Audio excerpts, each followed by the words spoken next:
Good evening, an important health and safety message. Do not attempt what I do. It is for your safety that I do it, so you don't have to.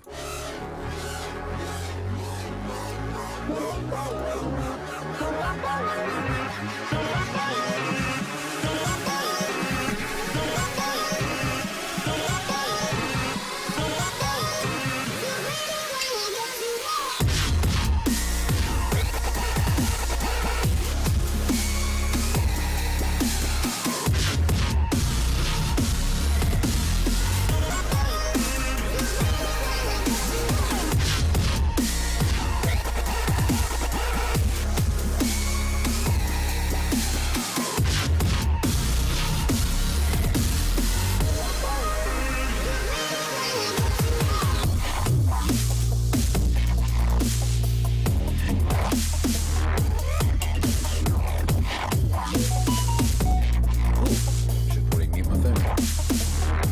Very professional, huh?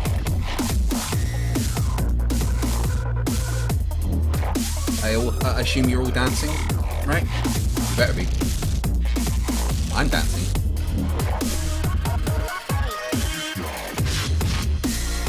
I don't know, Connell.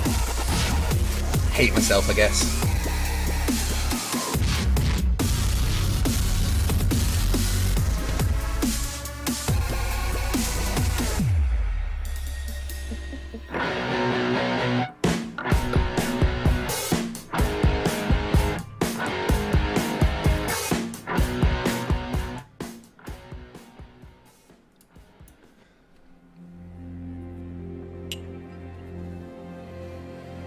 We're living on a disk, floating through space, with a tiny sun.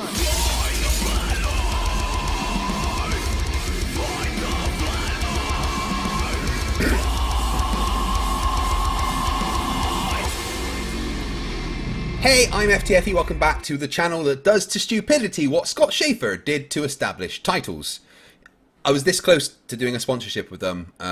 It was going to actually be in the next video that I release. I'm really glad I didn't. Don't buy anything from established titles. It's a complete scam.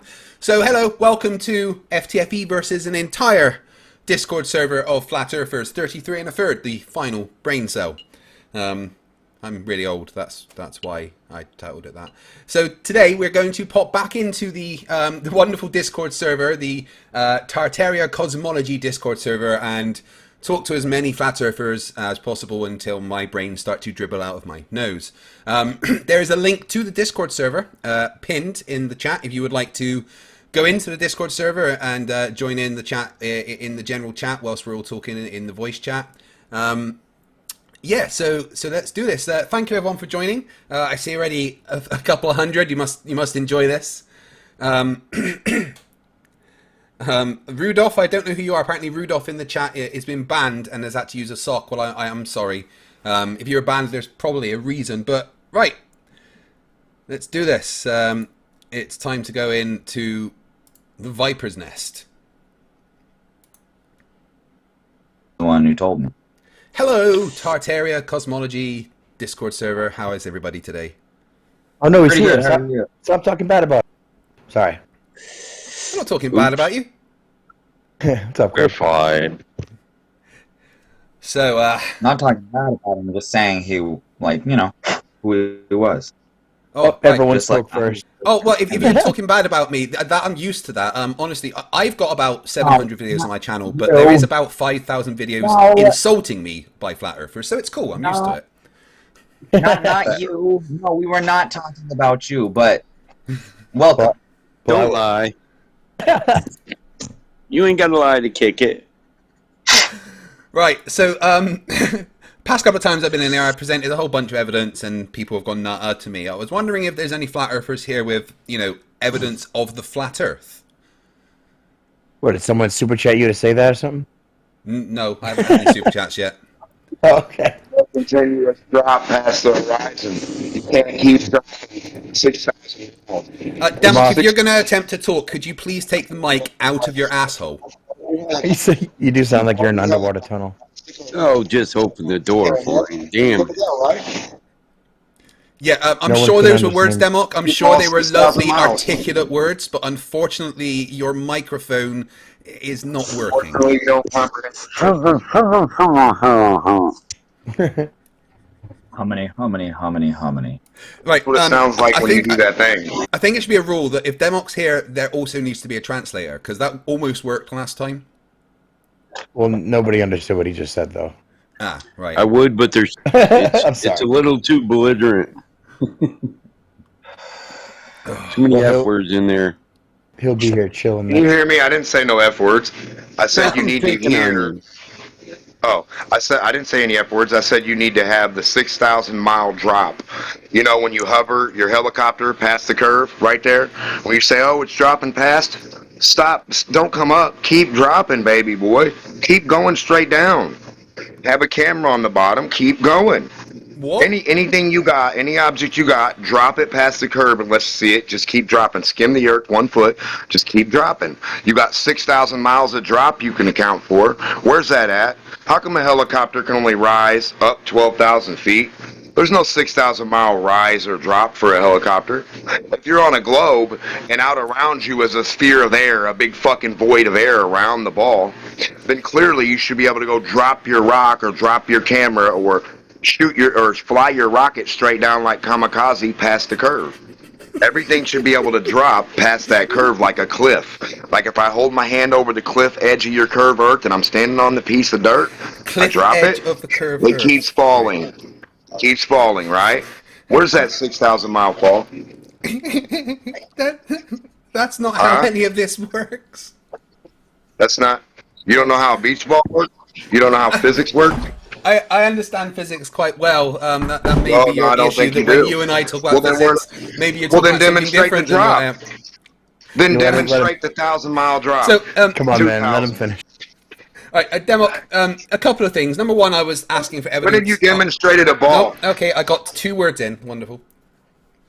All right, two things, Demok. First off, I asked if there was evidence of the flat Earth, not for you to misunderstand how the globe works. Secondly, I would like to clarify your question by probing your understanding of the globe and what it says. So, assuming that the Earth is a globe, what is down? Could you please answer that question for me? Globes don't talk. Assuming you understand physics, go get a fucking ball that you claim matches your Earth and show us what the fuck you're talking about, loser. We'll wait. Right, so on the globe, on the heliocentric model, as it's taught, On a as ball it's you known, don't have. what On a is- story yeah, you're talking. Okay, I'm just trying to Get a figure. physical ball. Without a physical ball, you're not talking physics of a ball. You're talking out your ass about nothing in your hand. Let's get the fucking ball, and we'll demonstrate what I'm talking about, and I'll show you. So Then you'll on the comprehend physics, heliocentric, right? I just need to ask you a question. So are you Could you afraid just to please get the answer little this one helicopter question out for and me, the little sphere? Demok. A sphere and a helicopter. I don't have a question for you. No, This is I've about got a question demonstrating for you. Physics. I just need to understand We're where going to you're coming demonstrate from. the 12,000 So mile could you fall, please just answer 6,000 one mile question drop. for me? Could you please just answer one question for me? Is that all right? No, we need to demonstrate physics. Unless you can understand I'm ball trying physics, to get your how can I understanding of physics, and the What only way I can fuck do am that is by gonna asking answer you to one a person question. who doesn't comprehend spheres? If you don't comprehend a ball, you don't comprehend how toys go around them and how shit works on it, then why would I talk to you about anything? What do I need to answer you about? We need to get our ball out and show each other up, right? Who's wrong and who's right? You or me, Clyde? So, on the Demonstrate heliocentric physics. model, Demok, on the heliocentric model, on the physics, globe, what is down? In physics. Yeah, in Around the physics, sphere. on the heliocentric Show us model, what that means. around the sphere, Show what us. is down? I don't know what you're talking about. I don't have a model in my hand. Can you show me? You can imagine Would you things, be- right? would you be I imagine all obliged the to voices in your present head a are spherical quite, ball? usual. So, on the heliocentric model, on the globe, what is down? Do you know? There is no down, That's retard. incorrect. Down Show is down towards when the you go down up is from the towards bottom of the your feet. center of the globe. Going That's below it. your feet is up for you. So if I'm on the top of the down ball, is towards I'm the going center of up the to go globe. where? Demok, Where do I go up to? Nope. What- Demok, Just to down help is this out, towards actually the have a center of the demonstration. globe. That's I drew it it. for you, Craig. It's a nice circle. I put a whole bunch of series of tangent lines. I called it level on a ball. What do you think? Sphere, yeah. If you And get then, that, and let then me show us get the that up physics so and we such. can see. Get it Show up, us a Russell, little so- spherical air amount, a little water amount, and we'll be good to go. So, again, down on the globe Earth is towards the center. You understand that, Demok? You're not showing a globe, stupid. You're talking out your Correct, ass. I'm Get not showing a fucking globe ball. because Get I'm a not. ball, get some I'm boats, talking get a to you. building, get a couple objects, retard, and we'll show you how fucking sphere works. Yeah, cool. I'll show you, just go and get all that I'll stuff show you right how now physics from my work. I front know you room. want to run from physics. Stop running from physics, loser. Let's go do physics, boy. Well, I'd love you to do Hold the physics. fuck up. Physics quite obviously Sit at the includes physics gravity table. and what up Stop and down making is. shit up. It's Listen. unfortunately you don't know what your down theory is. is not going to stop my slap. What theory? My flat Earth slap is coming to you. Your theory's not going to block it. So show physics. I mean, you're doing Physics a flat are Earth where we something, start. that's for sure. Physical Showing up balls, flat Earth. do you have one? Hey, What's your Demo, globe look like? What does a globe look like? I like haven't this. seen one yet. Looks like this. I haven't been clarified that yet. What does it look like, retard? Can you draw do it? you not know what a globe looks like? That's unfortunate that you It aren't looks aware like of a flat 3D shapes. disc that I've ever seen. A flat disc. A two-dimensional You've flat only ever disc. seen What a have you flat shown? disc. You've only ever seen a flat disc. Is Yeah, that what where you have just you told me? seen a 12,000-mile thick globe? Where's the thickness? I saw plenty of pictures of retarded? the globe from Looking Artemis. over a dartboard that's a flat dartboard doesn't have thickness, stupid fuck. Can you show us the thickness as well as the length and breadth and height at the same time, retard? Giggly puss? Or you got a flat disc to show us on your flat pictures and your flat screens? You're just hilarious, dude. So, anyway, yeah, about that evidence of the Earth being flat. No, I got any? think you're retarded because all you got's a fucking flat disc. Do you have anything but stupid fuck? I have a flat disc, do I? Where's my flat disc? I don't know. In a picture, stupid fuck. Yeah, Do you that's have the only anything place off you a find the camera discs, that the flat discs represents is in a the physical pictures. globe? Do you know how to represent a physical globe off a camera or TV, stupid fuck? I'm holding one in my hand right now. Do you know how you do? Now show us how the helicopter flies around, bitch. How a helicopter flies around the globe. Demok, Show It us flies how the around it, helicopter flies always around having it. down towards the Bring your center. camera against it and show us the helicopter go around it, retard. I don't have a helicopter, sorry. don't forget, I need some goof troop. Give Well, me some. helicopters do exist, and the globe is real. Boats, helicopters, pictures, everything. Show us what it looks like. right? So They what fly you wanted me parallel to to do... the ground. Sorry, two people were talking there. Was someone else asking me something? It looks like we had overexcited Glober trying to chime in. Nah, we just need we need some more goof troop from Demok. Give me some goof troop, Demok. Let's go, baby. Sorry, I just couldn't help myself. Oh, okay, so Demok doesn't understand what 3D shapes are. It's very hard to have a conversation with someone like Demok. So anyone else got anything? Any flat earthers in here want to Where's your present 3D? evidence? Where's your 3D physics on your globe, ignorant fuck? Where's Where's your my diagonal, your tilt? 3D Where's physics? your horizontal I have to bubbles show you leaving out 3D of water? physics now. Where are your bubbles and your rocks dropping and rising horizontally, stupid fuck? Hello. Yet none of On a that means sphere. anything, Demok. Dumbass. It's just Yeah. words that you're Yeah, it smashing means together. a sphere, retard. It means a physical sphere, stupid fuck, that you I don't don't have. think you know what- If I you don't genuinely have don't any think of you it, know what sphere What is. doesn't mean anything is your sphere, stupid ass. You don't have the physics to back it, motherfucker. You're Hey. the little bitty insignificant dot on the globe, motherfucker. Do you know how great Demok, could of you a fucking define a sphere diagonal for me, tilt bud? you should see? You ignorant This is son like- of a bitch. It's like the You're best debate ever. minuscule. Is this the best Flat Earth has to offer? Honestly, this is the server for the Where's Flat your Earthers, drop and at? Where's this your is the continuous best. drop past your curb, Yeah, you it dumb is. fuck? It's actually a server full of Where can globals you at the just moment. drop something past the curb and just watch it keep going, retard motherfucker? That's not how that works. No, you can't. So there's no curb and you can't drop stuff now past cliffs. Now physics don't A work. cliff is not the curve of Listen to Earth. this Oh my fucking god. retard. Listen to the retard globe. That physics don't work. Okay, you guys got magic fucking unicorn physics. Yeah. Okay. All right. All right. Where's the horizontal flying helicopter down and up, rising down? Yeah, I've muted him because he's just saying words. All right. I might unmute him in a Demok- bit, but let's give someone else a chance to talk. I didn't server mute him. I just muted him on my side, so you might all Can you- still be able can to you hear him. Can you step back for a little while, Demok? Thanks. All right, good job, though. That was awesome. Hey, Cracker's here. You know, the guy that you emailed me about trying to talk to after we went on McToon like months and months ago? Yeah. And Cracker said he hated me and stuff. So, you know. Well, I believe the words he used were not worth his time, but that's his words. You definitely told me that he hated me. So, you know, that's always nice. I don't mind.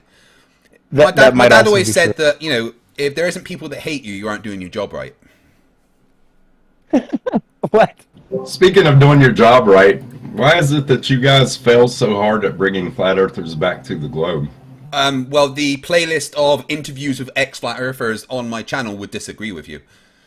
Oh, you mean the ones you cut and edit to favor your narrative? No, I record entire interviews with ex-flat earthers. One of them happens to be in the server right now, Sean G. We could also talk about Seek Truth, Speak Truth, Ranty Flat Earth, Blue, and the many others. There's also Wisecoff, who's in there as well, who's an ex-flat earther. So I don't have any issues. I actually get hundreds of emails all the time about how I've helped people realize that the Earth is in fact a globe, and they've gone back to college and stuff because of me. So I've got no issues there, thanks. What we would call sellouts in the current mainstream. Wisecoff actually already went back to flat Earth. Sorry, go ahead. Nah, yeah. Half of my debate whether there's a flat Earth. Randy was influenced into it, so we all know that. Got the role at my server, and he was just playing a role. Okay, Also talked to Sean G about his journey here too. That was fun. So, was that a flat earther asking me about why I fail? Was that Cracker? Yep. Cracker? So I don't fail. Is there anything else you have, like evidence of the flat Earth, maybe? Do you have any evidence of the globe or like that? Yeah, I present loads of evidence of the globe all the time. People just go, "Nuh." I was wondering if there's any evidence of the flat Earth. Also, how about presenting some of this evidence of the globe? Speak about one of them. Yeah, no, I do that all the time. I'm asking if there's any evidence of the flat Earth right now. So this is your chance to go ahead and present to me your best evidence of the Earth being flat. Reifications and models. Man, what does FTFE stand for? Can I ask a question about the flat Earth? Fight the tight ship. No, Fear the fictitious Earth. No, Floofy the Freedom Eagle. That's a fucking good one. Yeah. That's almost as gay as the Green Lantern, though. Do not diss the Green Lantern in my country. How dare you? In the Dark Knight. Well, the Darkest Night, the Blackest Night actually was the best storyline ever. But anyway, Cracker. So yeah, about that evidence of the flat Earth. How are you going with that? No, this doesn't work like this. What I'm looking for is for one of you professional globers to try to convince me to come back to your fucking bullshit. Hey, my job isn't How to about convince you present me with some evidence that would convince me to come back to the globe, and then we'll talk about it. So what you're saying is you don't have any evidence of the Earth being flat, and you can't present anything, which is the one thing I've asked. Is that right? Do you have any evidence of the globe actually Yes, I do, and working I present it all the time in the nearly 700 debates that I've had with flat Earthers. I constantly present evidence of the globe. But I'm here asking specifically if there's any evidence of the Earth being flat. Do you have any? You guys talk about relativity. Do you have any evidence of, say, gravity? Well, I've got lots of evidence of gravity. There's countless measurements of gravity. I've measured gravity myself. Newton or Einstein, because they're not Well, they're the same thing. Okay, so F equals GM1 M2 over R squared. Can you prove those masses and those four missing variables in that equation? There's no missing variables in any Tell of the me how equations. exactly you prove those. Tell me exactly how you prove those. How you prove what? You know what your sorry? gravitational law equation is. It's easy. Yeah, sorry. So This what are should you be asking? easy. What are you asking me to prove? I want you to show me that you can quantify those variables and prove Which that variables? Which that variables specifically? Mass 1, mass 2, the R square value, the distance between the two centers of the bodies. Yeah, the force. you just Because decide the only what the one masses that are and the is the distances are. There you go. That you decide the variables, Okay, then you tell can me test how it. you It's easy. get the mass. How did you get the mass of the Earth again? Could you tell me that? I didn't get the mass of the Earth. Okay, but you would need the mass of the Earth in that equation, right? No, not at all. And if you were comparing it to, say, the Sun, and trying to get that equation to apply to the Sun and the values of the Earth, If we were doing that, yeah, but I've verified gravity in other ways. Really? So you're telling me you can't quantify something and put it in that equation? That you can't No, I can prove absolutely that the quantify Earth... things and put them in that equation. Everyone in the world that Okay, ever does a physics degree does it. So it's quite So easy. how much does the Earth? So how much does the Earth weigh again, according to your math? I don't care about the Earth's weight. That's not what I use in the experiment when I do it. 6.0 times 10 to the 24th kilograms. Well, yeah, that's what cool. But again, I don't I don't use the Earth's weight in the experiment. It doesn't matter. 1 teaspoon of Earth equals one. Okay. So I don't need the Earth's weight to verify gravity and to measure gravity. How does this apply to something like, say, the asteroid belt, where you have many small little pieces of rock that's supposed to be on a roll, Graham. Space vacuum? Apparently, it's held into place by this gravity that the sun holds the planets into place, but it doesn't pull these little pieces of rock into it. Can you explain how the asteroid belt works with your so-called gravity bullshit? I want to know how many teaspoons it takes to make a whole Earth. So one at a time. One at a time. If Cracker wants me to answer his questions, that's fine, because he's obviously afraid to answer any of mine. You want me to explain how orbits work? Is that right? No. I want you to explain specifically the asteroid belt, which is made of small pieces of rock, according to your model. Yeah, there's lots of them in orbit around the barycenter of the solar system. There you go. What do you want me to explain? Yes, each one of those asteroids is in free fall towards the barycenter of the solar system, but has a tangential velocity that is large enough to keep it going around and missing it. That's what orbits are. Sorry? All the time I thought it was What's the mass of each one of those rocks? Because you want me to tell you the mass of each of the rocks in the asteroid belt? All of them. Do you know how many there is? If you were going to put them in your little equation, you would need the mass of each one in order to calculate the gravity of each one, right? Well, yeah, if I was trying to calculate the gravity, specifically to each of the asteroids, I would need to know the mass of each of those asteroids. But that's not something I've ever done or would really worry about, so it doesn't really change the fact that it's very easy to measure gravity. No, wonderful. The beginning of your sentence interrupted the middle of mine. That's very unfortunate. Sorry, what was it you were interrupting me with there?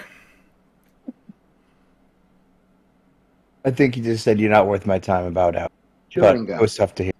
Oh, right, so basically he asks questions, refuses to let me answer, and then runs away. Brilliant. This is How many times have you said that? Is that like your trademark or some shit? Do you just repeat that? The actual answer. Are you worrying about me telling you the actual answer? Is that the problem? Actually, I don't give a fuck. About how physics works. That's quite clear, yes. We definitely want to hear. No, don't put words in my mouth, princess. You're not going to pull that shit. What's it with you guys and loving to be the power bottom? Well, that's when you call someone a princess, that means that you like to be the one at the bottom. So obviously, just like the guy the other week, Cracker here loves to be a bottom. Loves to be a bottom. A bottom. Oh. Yeah. You said bottom. Excuse me? You're excused. Excuse me? You are excused. Yeah, and you can go fuck yourself. I'd rather fuck your mum. Come on, bruv. Come on, bruv. Listen to this bullshit. Is that all you can do is ad hom? You can't answer a question. You're the one that fucking started it, dude. You call me a fucking retard. And that's not even ad hom. Insulting you is not ad hominem. They're different things. Nor worth my fucking time. Fuck right off. Goodbye. Bye then, princess. See you later. Okay, hey, Grim, you want a shot? I think you had some cool stuff. That's two. Next. I'm not here to fight anybody. I'm just here to just be like a little cheerleader and a hype man. Woo woo. Woo woo.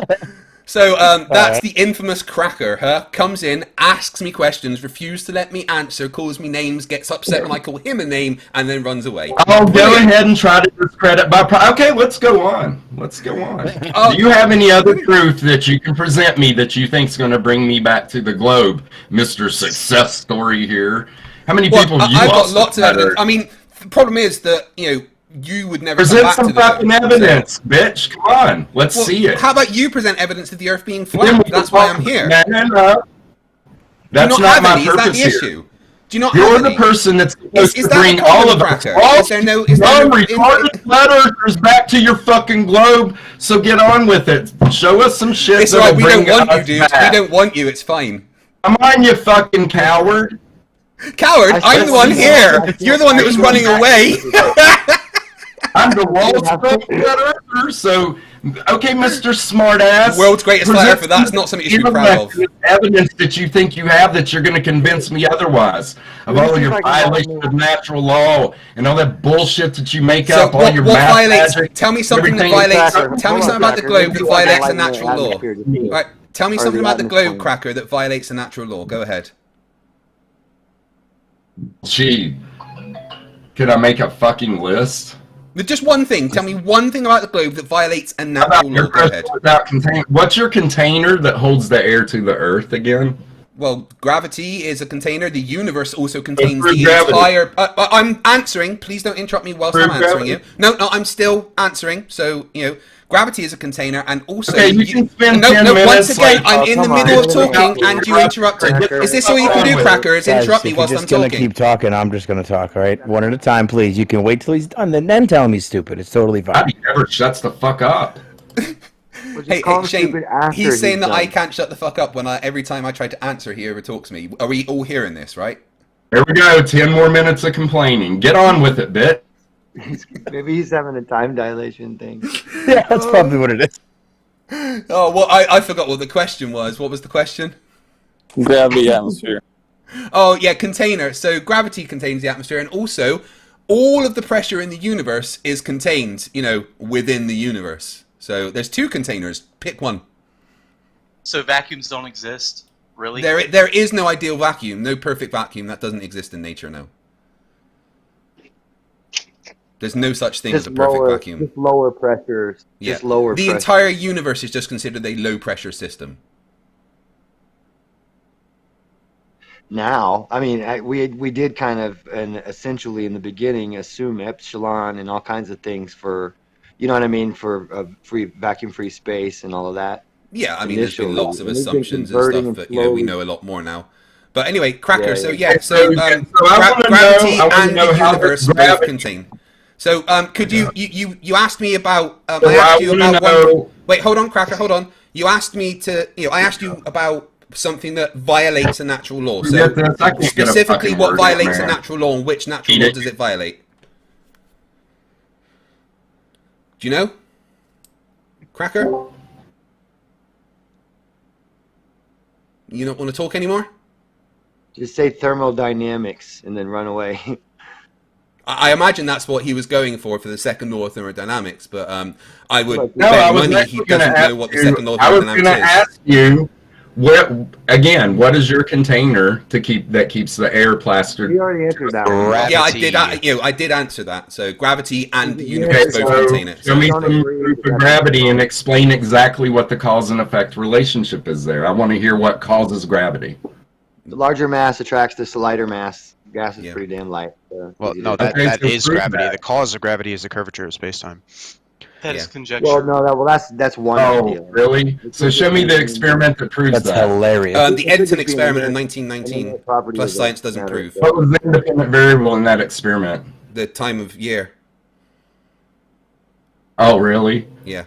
What was the dependent variable? The position of the moon and the sun could also be variables. The position of the stars could also be variables. There's plenty of variables. But anyway, yeah, gravity is something that's empirically verified. If you want to deny it, you have to, disprove. Okay, so let me ask you another question. Are you going to give me a chance to answer the question? I know. I was going to say, why would you even want to ask another one yet when you haven't heard? Newton's gravity is supposedly what?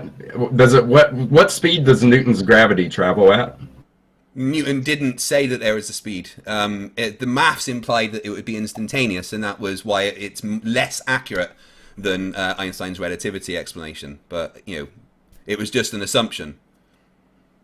Wait, what experiments do you think prove gravity? I'm just gonna look it up real quick. Just curious. How does any of this prove flat Earth? Yeah. Let's stick to one thing at a time. So anyway, Cracker, yeah, gravity is empirically verified. You have issues with that, but you still haven't told me which natural law is being violated by the globe. Second law of thermodynamics. You already know I was going to say what is the second law of thermodynamics? Could you tell me? No, this goes back to my question. What is the container that's holding the air in? You say gravity. Gravity, yeah. But there has to be some kind of containment. Yeah, gravity is the fourth containment. wall of the surface of the planet. That would be your other containment. Well, gravity the creates a surface of the force planet- that's proportional to the product of two or more masses and inversely proportional to the square of the distance So between you're them. telling me that something that you and McToon had a whole entire video about this, about how gravity is pseudoscience and science doesn't prove things, but somehow you have No, I've never said that gravity is pseudoscience. I don't know where you get that from.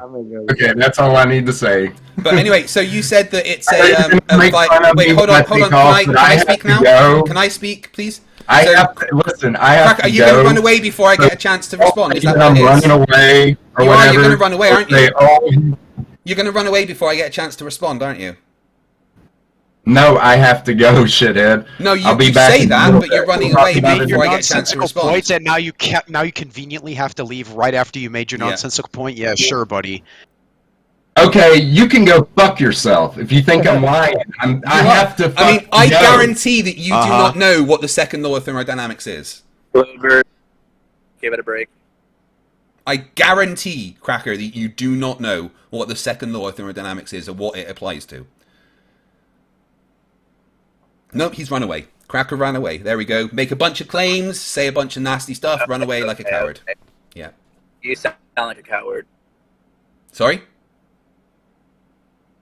You sound like a coward. Me? You saying I sound like a coward? You can speak up again. Yeah, who was that? Go for it, whoever it was. I can't Red find it. Rising, I think it was, that spoke then. And then don't talk. Yeah, yeah. I love how they call me a coward when I'm the one here in the Discord server. It's... Well, I got a question. If we can tamper down the bitch fighting for a minute, should be fine, right? Shane, yes. How you doing, buddy? What's going on, I man? would just ask for people to just, like, please be more respectful, man. I want to hear some actual debate. It'd be nice. Oh, it was Brandon. Oh, okay. That was Brandon? Yeah, well, he came in with the name President Brandon, and that's what I've been calling him. I don't know. All right. Hey, everyone, I would love to be respectful, but if flat earthers will not be respectful, I turn it back to them. So it's not up to me who's respectful, it's up to the person I'm speaking to. But Shane, yeah, how you doing, dude? What's up? Let's chat. Going on? So Phil Bell came in last night and gave us like a 5-hour dumpster fire, which I thought was hilariously awesome. Who came ended up talking about Professor Phil Bell? Oh, Phil Bell, yeah. Good dude. Yeah, I think he's in the chat now. We should invite him in. But yeah, last night he came in and we talked about Coriolis effect for 3 fucking hours. I wanted to bang my head against the wall. Coriolis. It's something that kills the flat earth pretty much. that pseudo fake voice. Yeah, I love it. No, I don't want to talk about that. I'd rather gouge my eyeballs out. But how about the 3-body problem? What do you know about that? It's not really an issue. It's kind of something that you solve in your first year of physics undergrad. Like, really? Yeah, there's many solutions to the 3-body problem. The problem is that after that predicting where things go after a long period of time when there's many interactions, chaos theory becomes important to understand. But there is actually a whole different bunch of solutions to the 3-body problem. There's a proposition of simplified solutions to not the actual problem, but they change the parameters, no? How do you solve the 3-body problem without changing the parameters? Well, it's about knowing the future state of something and which it becomes less and less likely when you have more bodies involved. But it's the 3-body problem isn't an issue for anyone. It's just more of a mathematical conjecture. Right, but I mean, like, it's called the 3-body or the N problem, and it literally, as far as I know, governs the gravitational forces involved in 3 bodies orbiting around each other. And then they call it 3 specifically because 3 is what breaks the system, and you can't predict it any longer. Well, if there's 2, again, you can reason. You can predict it up to a point, but if there's easily repeatable patterns to be predictable, that's fine. But when there's more and more bodies involved, the prediction becomes less and less probable over time that it will be correct. But it's just about statistics and mathematics. It's not really an issue. We're still able to, there's way more than 3 bodies in the solar system, and we're able to predict where every body in the solar system will be in 100 years' time. That's not an issue. We can do that. Really? Yeah. Well, the way I understood it, right, was that it was a complex problem with the 3 gravitational bodies. They call it, like I said, 3, because at 2, you can mathematically predict the model and where things will be, and that kind of works out infinitely, to the best. Yeah, yeah. When it's a lot more simple when there's two. Obviously, you add more. The more and more bodies you add to something like this, the harder it becomes to predict where things are going to be. But there's many different methods of doing it, and we can do it and have done it for a long, long time. Like I said, it's something that you literally talk about ways to solve in your first year of a physics course. You know, it's a mathematical puzzle, but it's not something that's unsolvable. It's not like a degree. Like a Rubik's Cube type puzzle. It's an actual based in physicality and the whole solar system. That's how they got the solar system model. So I understand the solution is that they really didn't solve it. They just proposed it as a different set of simplified two-body problems. That's how they got literally the orbits of all the supposed planets, right? You go Mercury in the sun, Mars in the sun, Venus in the sun, Earth in the sun, and so on. And that's how you get the perfectly elliptical patterns that they showed to us in grade school, no? Well, yeah, but you have to take into account the gravitational forces of every mass in the solar system to accurately predict where everything is, and that's what we're able to do now. You know, we can say how more than one mass will interact with each other.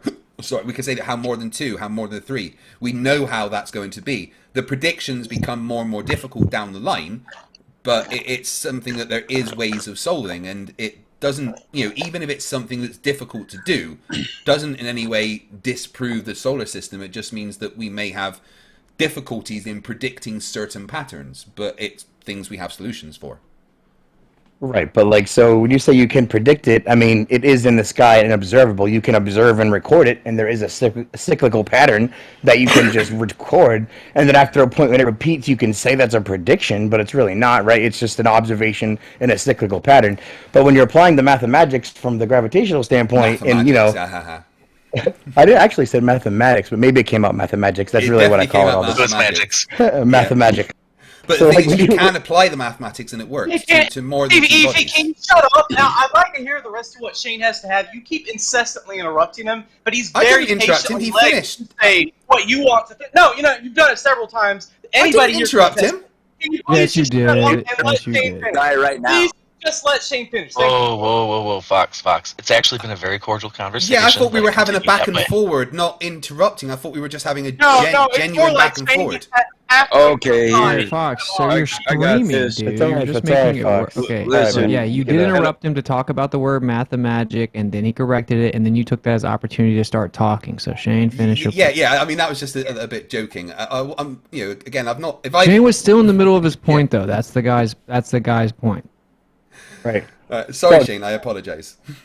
It's all good, dude. So the mathemagics, right, that you have to use to work it out in a three-body problem and beyond actually doesn't quite work. The only way you can solve it, as far as I know, is you have to simplify it and literally, in my mind, change the parameters. So you break it down to a series of two-body problems, and then you have the math that works in the two-body system, and then you sort of project that out for the solar system and say that it works. I don't think that's exactly how it happened. I think it literally is still broken and impossible because the math that you have currently can't predict any more than three. There is no absolution for a three-body equation. Yes, that's true. Go Shane. Yeah, there's many solutions that we can use, but there's solutions, but they're not absolutions. You can't absolutely. We're still able to the three-body equation. Sorry, predictions are based on past observation, just like you said. No, it's not entirely based on that, though. We can make predictions based on the knowledge of where things are going and their masses and the gravitational forces involved. We can predict where every mass in the solar system is going to be in 100 years' time. That's we know what cycles. We know what cycles they follow, and they knew that in Babylon thousands of years ago. Where they'll be in 1,000 years. Yeah, but there's many more things that we're able to see in the sky now. Many more things that we're able to look at and predict the positions of in hundreds of years' times, and it's going to be accurate. Sorry? Examples? Well, give an example of that. It's literally just the Metonic cycle, right? The ones that you observe, repeat, right down. I mean, we've literally used predictions to find out where black holes are, even stars, planets. There's numerous examples. Oh my god, that's a nonsense contribution. Thank you so much, bro. You can't even apply relativity to a black hole. Right, you can claim you used it to know where it's at and predict it. You can't actually apply the math of relativity to the black hole, though, because it's a singularity. So that kind of backfired. That actually supports Shane's point. And the Mayans, what about their prediction? I just realised that that's Witsit there, and while you're there, Witsit, I just wanted to say someone told me that you got copyright struck when you were reviewing the debate with me. Is that right? Yeah, someone told me that you and MC Toon bullied Bryant into not keeping his word because you guys suck. You want to talk about that part? No, I was talking about copyright. No, let's not talk about that part. Is it true that you got copyright struck?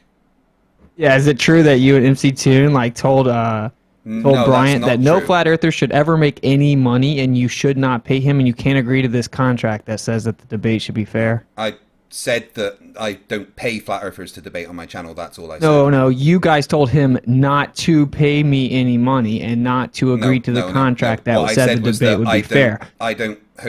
I don't pay flat earthers to debate on my channel. That's the only You weren't paying anyone anything. Yeah. Flat earthers don't get paid to debate on my channel. That's it. Right. So you did but tell him I was asking you not to about pay a copyright. Is it true that you guys got are copyright so struck? funny, bro? Is it so? What you're saying is you have to be paid to debate. Is that right? No, what I'm saying is that you're a loser, and you tried to bully him into going back on his word, which he begged me for weeks. He begged me for weeks. So you're already right now. You're not in a position where you're going to be able to interrupt me and lie to everyone about what really happened. So you're freaking out. The thing is, you are being really aggressive. Yeah, so you have to be I'm paid being to really aggressive to this little gamma that just. I'm just going to priority you. You know who calls people gammas?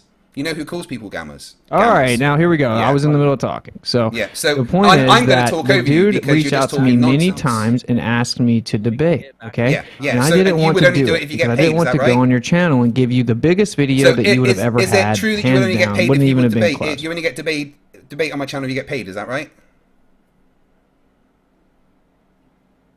Is that right? Even though I was willing to offer £1,000 of my own money if I interrupted during the debate.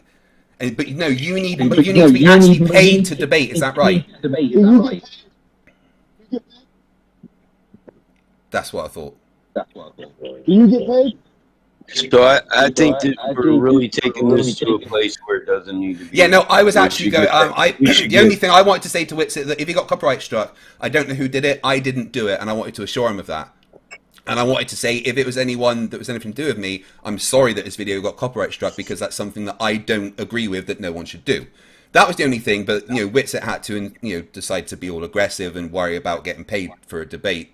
But Yeah, we don't need to cover that. Yeah, it's fine. It's all right. I just wanted to as Witsit was there, I just wanted to apologise to him for if he did get copyright struck and assure him that I didn't do it. But no, he has to go ahead and start calling people gammas because he's a little crybaby that can't debate unless he gets paid. Can you stop complaining, dude? What happened? I'm not complaining. I was explaining what just happened. Yes, you are complaining what just happened. I think, explaining.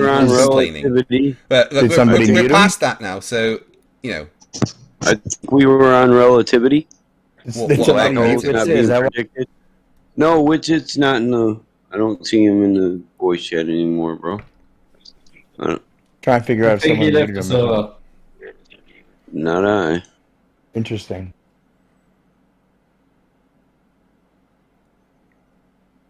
He probably left the server because he was muted. Somebody muted him? Indeed. Indeed. All right, I'll sort that out. I mean, anyway. If we're talking about the three-body problem, it's something that's under constant investigation. And there was a paper, I've been trying to find the paper to show you, but there was recently a group of physicists that found 13 new general solutions to the three-body problem. I think it was science.org, but I haven't been able to re-find it. If someone can maybe have a look on science.org and look for what they were talking, I think it was in the last 6 or 7 months the paper got released. But the free-body problem isn't an issue for the heliocentric One model, of you is is... As long as we understand what solve for means, it means computate, simplify. It doesn't mean absolution, so there's still no absolute equation for a three-body. You have to break it down into smaller equations, because in a three-body you cannot find absolution or absolute value. And even though that's the case, it's no issue for the heliocentric model in any way. I think somebody was asking about who muted Austin, and I didn't mute anyone. I'll figure it out later. No big deal. We don't need to cover that. Felt it was nice to McToon felt it was nice to mute our friend Witsit. So I don't think McToon would have appreciated being muted at that point, but he felt it nice to mute him at that point. So yeah, go ahead. Yeah, I mean, no one should be muting anyone if they're just trying to talk. But I muted Demok on my side, but that's it. Can we just move forward? Yeah. I see Brian Leakey there. How you doing, Brian? MC Toon muted me. So this is a room that caters to the most toxic ballers on the internet. Okay, no, but the way we do it, right? Cater to civility. So I was calmly talking, Battle Mod, right? And I got interrupted 12 times. Did you miss that part? Yeah, just so everyone knows, the way these events work is when our guests come in, I'm the only one who will mute FTFE if it needs to be muted. The same goes for Witted. So that's how this works. If you don't like it, you don't have to be here. It was literally, I wasn't trying to start drama. I was literally going to say like a 1 minute recollection of what happened right in front of them so that they couldn't deny it because that's what they're going to do on their channel, right? And he tried to drown me out by interrupting me. Then I got muted? Like, what the? I thought there was a rule against whining about muting. So McToon, I think, did it to be fun and then immediately left. So he definitely just came here to stir up some shit. We'll work it out later. Sorry, dude. Well, it's all no. He actually doesn't want to be exposed because he's the one that told Bryant not to do it and like threatened to not talk to him anymore and all this crazy stuff if he kept his word with the debate. So he didn't want so Bryant's lying because I'm going to put all three of you on blast, obviously. So it's like we don't have to talk about this. It doesn't matter. You guys are liars. MC Toon just got in the chat and said Wittit's leaving because he only debates if he gets paid to do it. I debated you and him for free in this room and thoroughly embarrassed you guys. Yeah, but you won't debate Professor Dave without getting paid, will you? I won't be on your channel where you'll get millions of views. Millions, that's right. Yes, millions. So basically, you won't debate Professor Dave without getting paid. Is the problem? No, I'll debate him for free on a neutral, fair platform, but not on I've your shown that channel. my channel can be neutral and fair. You are the one that is stopping this debate from happening. Your channel's name is Fight the Flat Earth. That is the and I've shown opposite that it of can be. neutral I've and shown fair. that it can be a neutral channel for debates. Okay. The title is irrelevant. You are the only one stopping the debate happening by demanding it be somewhere else. Why do you keep cutting Witted off? He doesn't even get to finish his sentence. All right, I don't really care. Stop complaining about that. So we don't have to talk about this. I'm not trying to take over the room. But the fact is that although it's funny because this is obviously like the most... Witsit, the only thing I wanted to say was... no one cares what you're saying. You're interrupting me every time I talk. Then, no, I was genuinely trying to say to you that if you got copyright struck whilst reviewing one of my videos, I did not do it and I did not authorize anybody to do it. And if that did happen, then I'm sorry that it happened. That was what I was trying to say to you, and that was it. But then you went the other way with it, so... The reason I went the other way is because I knew that's what you were doing. To stay to the room about how you're such a like moral, upstanding person. I didn't copyright you. I disavow the So I jumped ahead of it to say you can say the little "I'm such a moral" skit, right? Because what happened right after that? What happened right after that was we had the most in-demand debate in flat Earth history, arguably, right? And people have been begging me and Dave for months to do it. Okay, and then we've agreed to do it, which I didn't want to do it on your channel out of principle. I told him, I'll do it for free. I turned down thousands of dollars for like 3 months because of principle.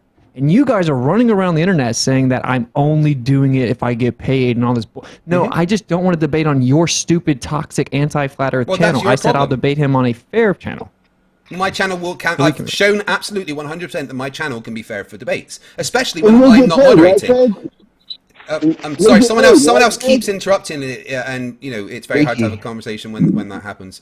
I've shown that my channel can be 100% fair for debates, and I have said that I will not be involved. I will simply be the host, and it is a platform for you to debate Professor Dave. And you can stream it on your side. You do whatever you want. It doesn't matter. You've got full permission to use any of the content in any way you want. But I'll host the debate because that's what Professor Dave wants.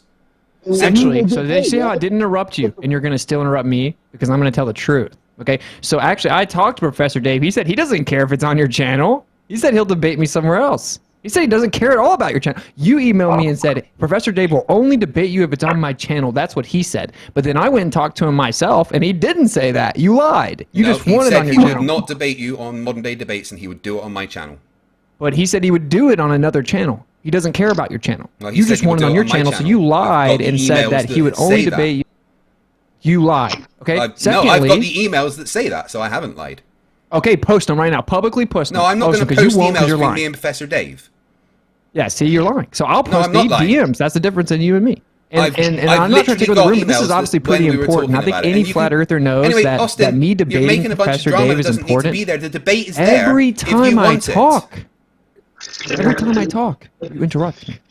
Okay? The only reason I'm bringing this up in this room, there you go again. The only reason I'm bringing this up in this room is because this is pretty important for Flat Earth as a whole, right? Like when you Google Flat Earth, Professor Dave pops up. Okay, so it is a big deal. And Brian reached out to me and he offered me all this money. He was just going to give me $5 grand up front, and then he set another $5 grand in escrow, and I kept turning it down out of principle, right? Which is funny because you and MC Toon are now running around saying, oh, Witsit will only debate if he gets paid. He's just a con man, blah, blah, blah. I turned down 10 grand when have out I of said, principle I haven't said and said I would do anyone. it for free on a fair, neutral platform. Okay? So that's just a lie. You guys are liars. No, so then nothing he kept about begging that is a me lie. to do it. This is what actually happened. He kept begging me to do it, and then eventually he talked me into doing it. But I said, you have to give me your word that once I agree, you're not going to renege, so it can be spun like, oh, I ran away because I'm not getting money or whatever. Like, you have to give me your word. He swore up and down like 5 times. Terribly sorry for interrupting, but can we please get to evidence for and against Flat Earth? Yeah, I'd like to as well. I just wanted to tell Witsit that if he got copyright struck, I was sorry about that, and he had to cause a bunch of drama. You know, the fact is the debate's there. If he wants to do it, then that's fine. If not, then, you know, we understand. Oh, you just literally interrupted again. Like, are you guys for real? Yeah, cool story, bro. Let him. You got just literally. There's no interrupt bitching, right? If you want to engage FTFE, you can go ahead, man. No, I'm just saying, why don't you let him just finish? I mean, he would come to a point. Do you not think that's? I wasn't the one that interrupted exactly it. You realize that? I wasn't the one that stopped it. You do realize that? But it was another toxic glober that doesn't want to hear you guys exposed. MC Toon and you are frauds and liars. Frauds, and yes, you need of to course be we're frauds. exposed. Anyway, are you just here to cause drama and be scared to debate back out of his agreement, and now you're running around the internet saying, I won't do it because I don't get paid. Again, I've not said anything to anyone, so why are you lying right now? Okay, now it's in the ether. You can lie about it more if you want to. I'm not talking about it. Right, can you point out one time that I've said to anyone anything about this? Because I haven't. Yeah, you haven't because you know it makes you look bad. MC Toon has though, and you run around with MC Toon, and you told everyone you said that I was. Dave so said you're changing your story now. Your channel. You're changing what you just said because Witsit, instead of being here for a debate, you just want to cause drama because that's all you've got. Just like last time when I destroyed you in debate, the only way that you could argue with me was by going, let's agree to disagree, when I destroyed you with basic science. Somebody please fucking take over this fucking conversation. God damn! What the Yeah, whatever. Like I said, we can move on because I can see why you guys are triggered. Please go back and forth with FTFE with this flat Earth, anti-flat Earth script he's been repeating for 7 years, making money off of as he lies and tears down all flat Earthers. I've been doing this for 4 years. I know basic maths is an issue for flat Earthers, but you know. I would probably destroy you in math. Hey, FTF, let's see if we give you a chance to be fair right now. Let's see if you're honest. Hey, in your debate, you said 1/1000th the width of a human hair, and the math doesn't even work. You're so stupid, Witsit. You don't even know the formula and equation. That wouldn't even fix the Lorentz. That wouldn't even fix the Michelson-Morley result. Would you like to admit you were wrong? No. So you are a liar. You wait till the video that I bring out that shows exactly why I wasn't wrong. So how much would the wavelength of light been off? Like I said, you can wait for the paper, the video that I'm making. It's fine. Oh, cool. Yeah. You can't answer because you're wrong. But like I said, you can wait for the video, from his paper. right? And you can wait for the video about how wrong you were about everything that you said, and and we can go from there. But to be honest, the only thing you did last time we debated was go, well, let's just agree to disagree, and then spouted a bunch of stuff about relativity that neither of us really understood. So But anyway, anyone got any evidence of the Earth being flat? Yeah, anything but you admitting you're a liar. Oh no, you're just going to keep going on. You're just going to keep going on with the drama, because that's all you've got. No, you guys can go on. Go on. Talk about the Earth being flat because FTFE can't. He's not going to admit he was lying. Obviously, I'm not lying. It's because I wouldn't admit I was lying if I'm not lying. Hey, what's it? While we're in drama mode, right? You think you can get me unbanned from Earth Awakenings? Yeah, I just responded to Battlemod. I don't know who banned you or for what or. I think it was Jeremy. I put the YouTube link to this very event in there, and he got a little angry. I didn't mean to offend him, though. Oh, yeah. I'll try to smooth it out. Thanks, dude. Yeah. You guys can move on. The reason, of course, relativity isn't just completely irrelevant is that's the actual theory that's put forth to this very day to explain. Well, Michelson-Morley shows that the Earth is not moving. This conversation is the Earth a stationary topographical plane or is it a spinning ball in space, okay, around the sun? So, of course, motion is part of the discussion. You guys don't want to talk about the revolution because you can't prove it. You want to run away from it, and you want to talk about reify the axial rotation and reify your spherical mathematics, right? That's what you want to do. So I hold your feet to the fire because you don't like to talk about what your religion actually says. Okay, yeah, we don't need relativity to show that the Earth is a rotating sphere in space at all, so it's fine. Relativity is just one thing that we can use, but you know what? We absolutely can use relativity, like, relativistic Doppler measurements and stuff, so, it is no issue. But like I said, the specifics of the argument between you and I will be covered in the video that I'm making, which will probably be out in the end of January based on my current projected timeline. So you can look forward to that then. Okay, yeah, look forward to that. 1938, Evolution of Physics, Enfield and Einstein explains very clearly Lorentz contraction to solve the difficulty of Michelson-Morley not detecting the fringe shift was the right solution to the difficulty. The only difference is an interpretive one regarding relativity, where in which there is no absolute frame of reference. So maybe you'll catch up and do the math to the actual fringe shift, the predicted, then do the math of the actual Lorentz contraction and show that it's the math, the actual amount contracted, literally comes from the amount of fringe shift expected, as Einstein explains in his own paper in 1938, that it is the exact amount sufficient to explain the negative results. Yeah, so you think based on your thorough misunderstanding of anything relativity-based. But like I said, it'd be covered in the video that I'm going to do about you, But if you want to keep waffling about nonsense that you don't understand, and neither does anybody else here, that's fine. We could just go back to the basic science that you didn't understand and talk about that instead. Right, so according to FTFE, no one can understand it. So no, you're just going to keep going on about the same thing. Yeah, you're just going to keep going on. It's important because this changed all of physics. It added an entire dimension to reality in physics. But it does not stop the fact that the Earth is a globe in space, then we can absolutely show that that is the case.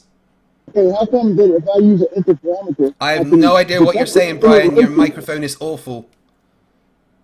And no one there can you go, just so everyone can prove to themselves FTFE is just lying. There's Evolution of Physics by Einstein, 1938. There's a PDF. Go to page 61 and you can go to page 61 and you can read it. Go to page 61. Tell me again how you think a hypothesis and a prediction are the same thing, Whitset. Whatever you can do to run away from the fact that I'm exposing you right now. You're not exposing me. You are going on about relativity, which you don't understand, and no one here understands, okay? And that's why I'm specifically doing a video to answer your questions, okay? Now, actually, I don't need to use relativity to show that the Earth is a rotating globe. I can do that many other ways. I can do it using some relativity experiments. I can do it using basic Newtonian mechanics. There's no problem with that. But the problem is that you will deny all basic experiments in physics and say things like Machian principle without understanding that it's purely hypothetical and doesn't explain anything that we experience in physical reality. And then you'll also just try and go, oh, well, let's just agree to disagree about the things that I want to talk about and just go on to relativity. So, I can expose you way more than you can expose me, because your only answers to me when I asked you questions specifically was, let's just agree to disagree. Fucking cop-out, mate. No, you just are a reiterative, bumbling fool that once rebutted, you keep saying the same thing over and over anyway without directly responding to the rebuttal. And then you do this. You interrupt me every time I talk, right? So that's all you have. Okay, well, let's go back to it then and talk about the thing, and you can actually rebut me. How about that? With the biggest flat Earth debate try in and history. rebut me then? For fuck's sake, let Austin... Oh, shush, Brian! Why is it that I don't interrupt you, but you interrupt me? Oh, you interrupted me loads. It's fine. Like when we were debating last time, when I'm in the middle of talking, you would just go, "Oh, why is he monologuing?" Really? Does he do that all the time? So anyway, let's talk about the basic science. It's not your turn, man. Yeah, Brian, no one can understand what you're saying, dude. Either get a proper mic or shh. It's like you're shouting of underwater tunnel, dude. Let's have a back and forth, please, and not just... Yeah, no one can understand a word you are saying, Brian. I heard him. He said, "Can we have a back and forth, please, instead of just Craig constantly interrupting Austin?" That's what he said. Yeah, well, back and forth requires a back and forth of people actually discussing things, but, you know, it doesn't really happen here. Yeah, because every time I begin to speak, you impulsively interrupt me, right? So Just the like reason you do that this for me, is... so. There you go, right on cue. Right, so the reason it's there you go again. So it's important because the Globers don't want to talk about this because they've created a script for everyone to understand. They have a script about the axial rotation and the sphericity of the Earth. They've created a script that they all repeat, okay, and they reify the thing in question over and over and over. They assume spherical geometry and then they say it proves it, right, using calculative assumption. But what they don't have a script for yet is how they don't understand relativity claims you could never prove the base assumption that we're actually going around the sun and the Earth isn't stationary and everything moving around us. Can you give one physical measurement that doesn't require the assumption of the Earth going around the sun that shows us that the Earth goes around the sun? Relativistic Doppler measurements. How does that work? Explain to the room how that works. Yeah, I'll explain it perfectly in my video towards you, like I've said. So you can't. So just say you can't explain it because we have to wait for the video. Here's the thing, right? Relativity isn't something that you learn, even at degree level for physics, right? You literally, it's once you're a doctorate, it's way up high, right? I haven't studied relativity. I don't know a lot about relativity, so I don't really understand the arguments, and it's something I'm looking into, which is why I'm not going to sit here and argue about relativity when I don't have the succinct arguments behind it. The problem is that... You did more than that. Okay, no, I was talking. Talk about it? Wow, man. Yeah. Well, this is the point. I actually do understand it. No, that's what's funny, right? You really don't understand it in the slightest whit. You think you understand it, but every single thing that you say is actually you haven't studied it. Fundamentally wrong based on the very small bit of research I've done so far. The papers that I'm going to present. That's a very tiny seat or position of authority to sit on. Yeah, he's like, I don't know anything about it, but I know that you're... I'm not saying I don't know anything about it. I'm saying that it's something that I'm looking into. I'm not going to sit here and argue about things that I don't fully understand because it's absolutely pointless. But based on the little bit I read, you don't know what you're talking about. Yeah, he's like, I don't know anything about based on the very small bits of research I've done, based on Witsit's claims, I can clearly see that they are wrong, and there's papers specifically stating why he is wrong, and it's things that I will be showing in the video that I do. You keep saying that, and you say it's going to take you 2 months to put out this magic video. It usually takes me. What you won't it takes do me 3 is to 4 cover months evolution. to usually make a video. You always interrupt. Time dilation and the lens contractions. Yeah. You'll never cover evolution of physics, where I just dropped in the chat. Point blank in page 61 and down, they explain that the Lorentz contraction proposed to explain the negative result was the right solution to the difficulty according to special relativity also. And it says that it is just a sufficient amount of contraction to account for the negative result. The only difference is the interpretation of relativity due to the different interpretation of reference frames. And he says it point blank in his paper, and this is 50 years after Michelson-Morley. Okay, so again, relativity isn't something that I have expert knowledge on, unlike basic physics. And I can show that the Earth is a globe using basic physics. I don't need to use relativity. Relativity doesn't stop. All right, Greg, are you an expert or do you not understand? So, one at a time, please. Please stop interrupting, Leaky. Witsit, can you please explain why the clocks slow down? Oh, hey, Phil. Welcome back. Hey, Phil. Can I explain why clocks slow down?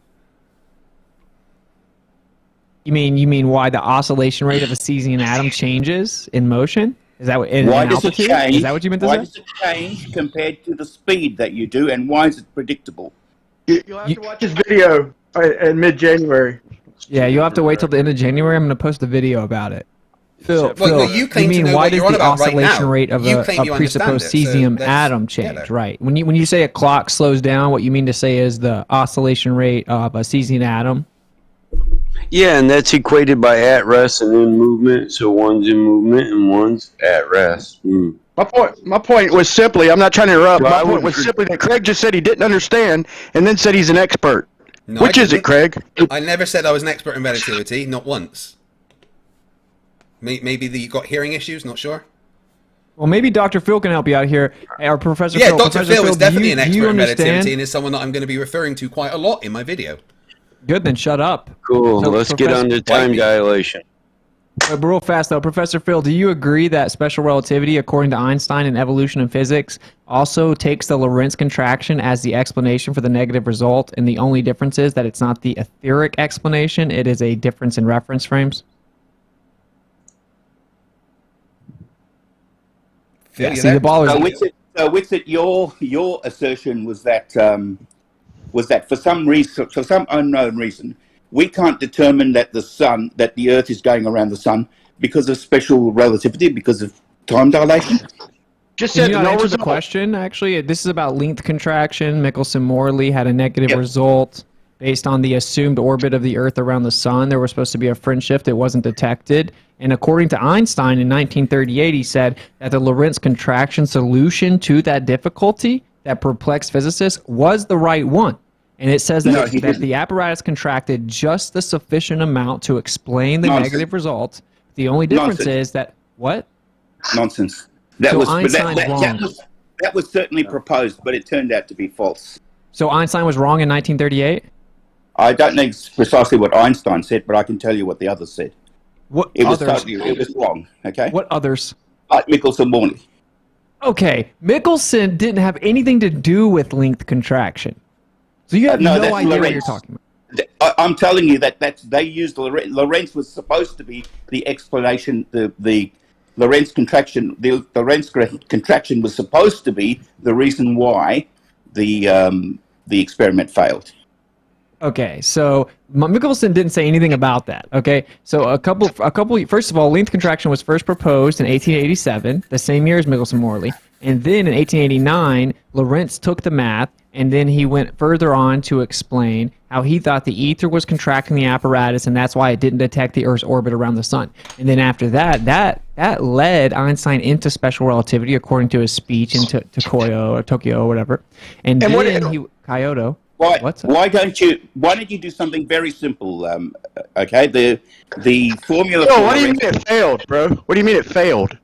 Why don't you do something really simple? Okay, you can actually take the expected speed of the Earth, tangential speed of the Earth going around the sun, the orbital speed going around the sun of the Earth, plug that into the formula, and have a look and see if you think that would make a difference. And you know what formula I'm talking about.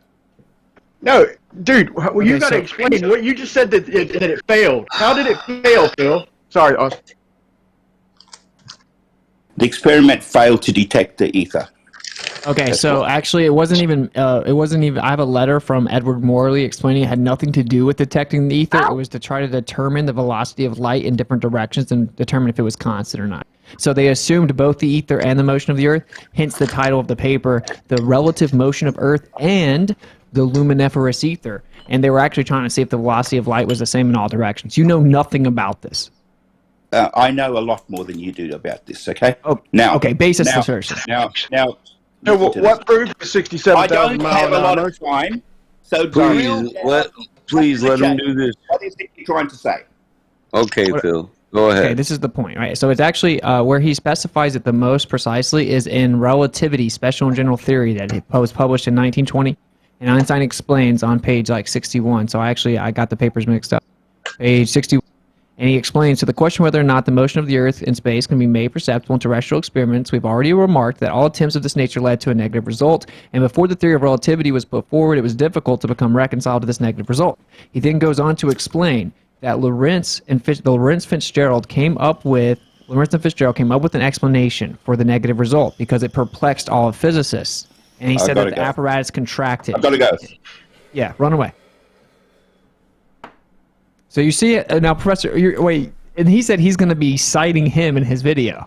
You see how easy it is? I mean, you guys can talk to them about the spin. You can talk to them about the curvature, but This right here is like their freaking kryptonite because they don't even know their own belief.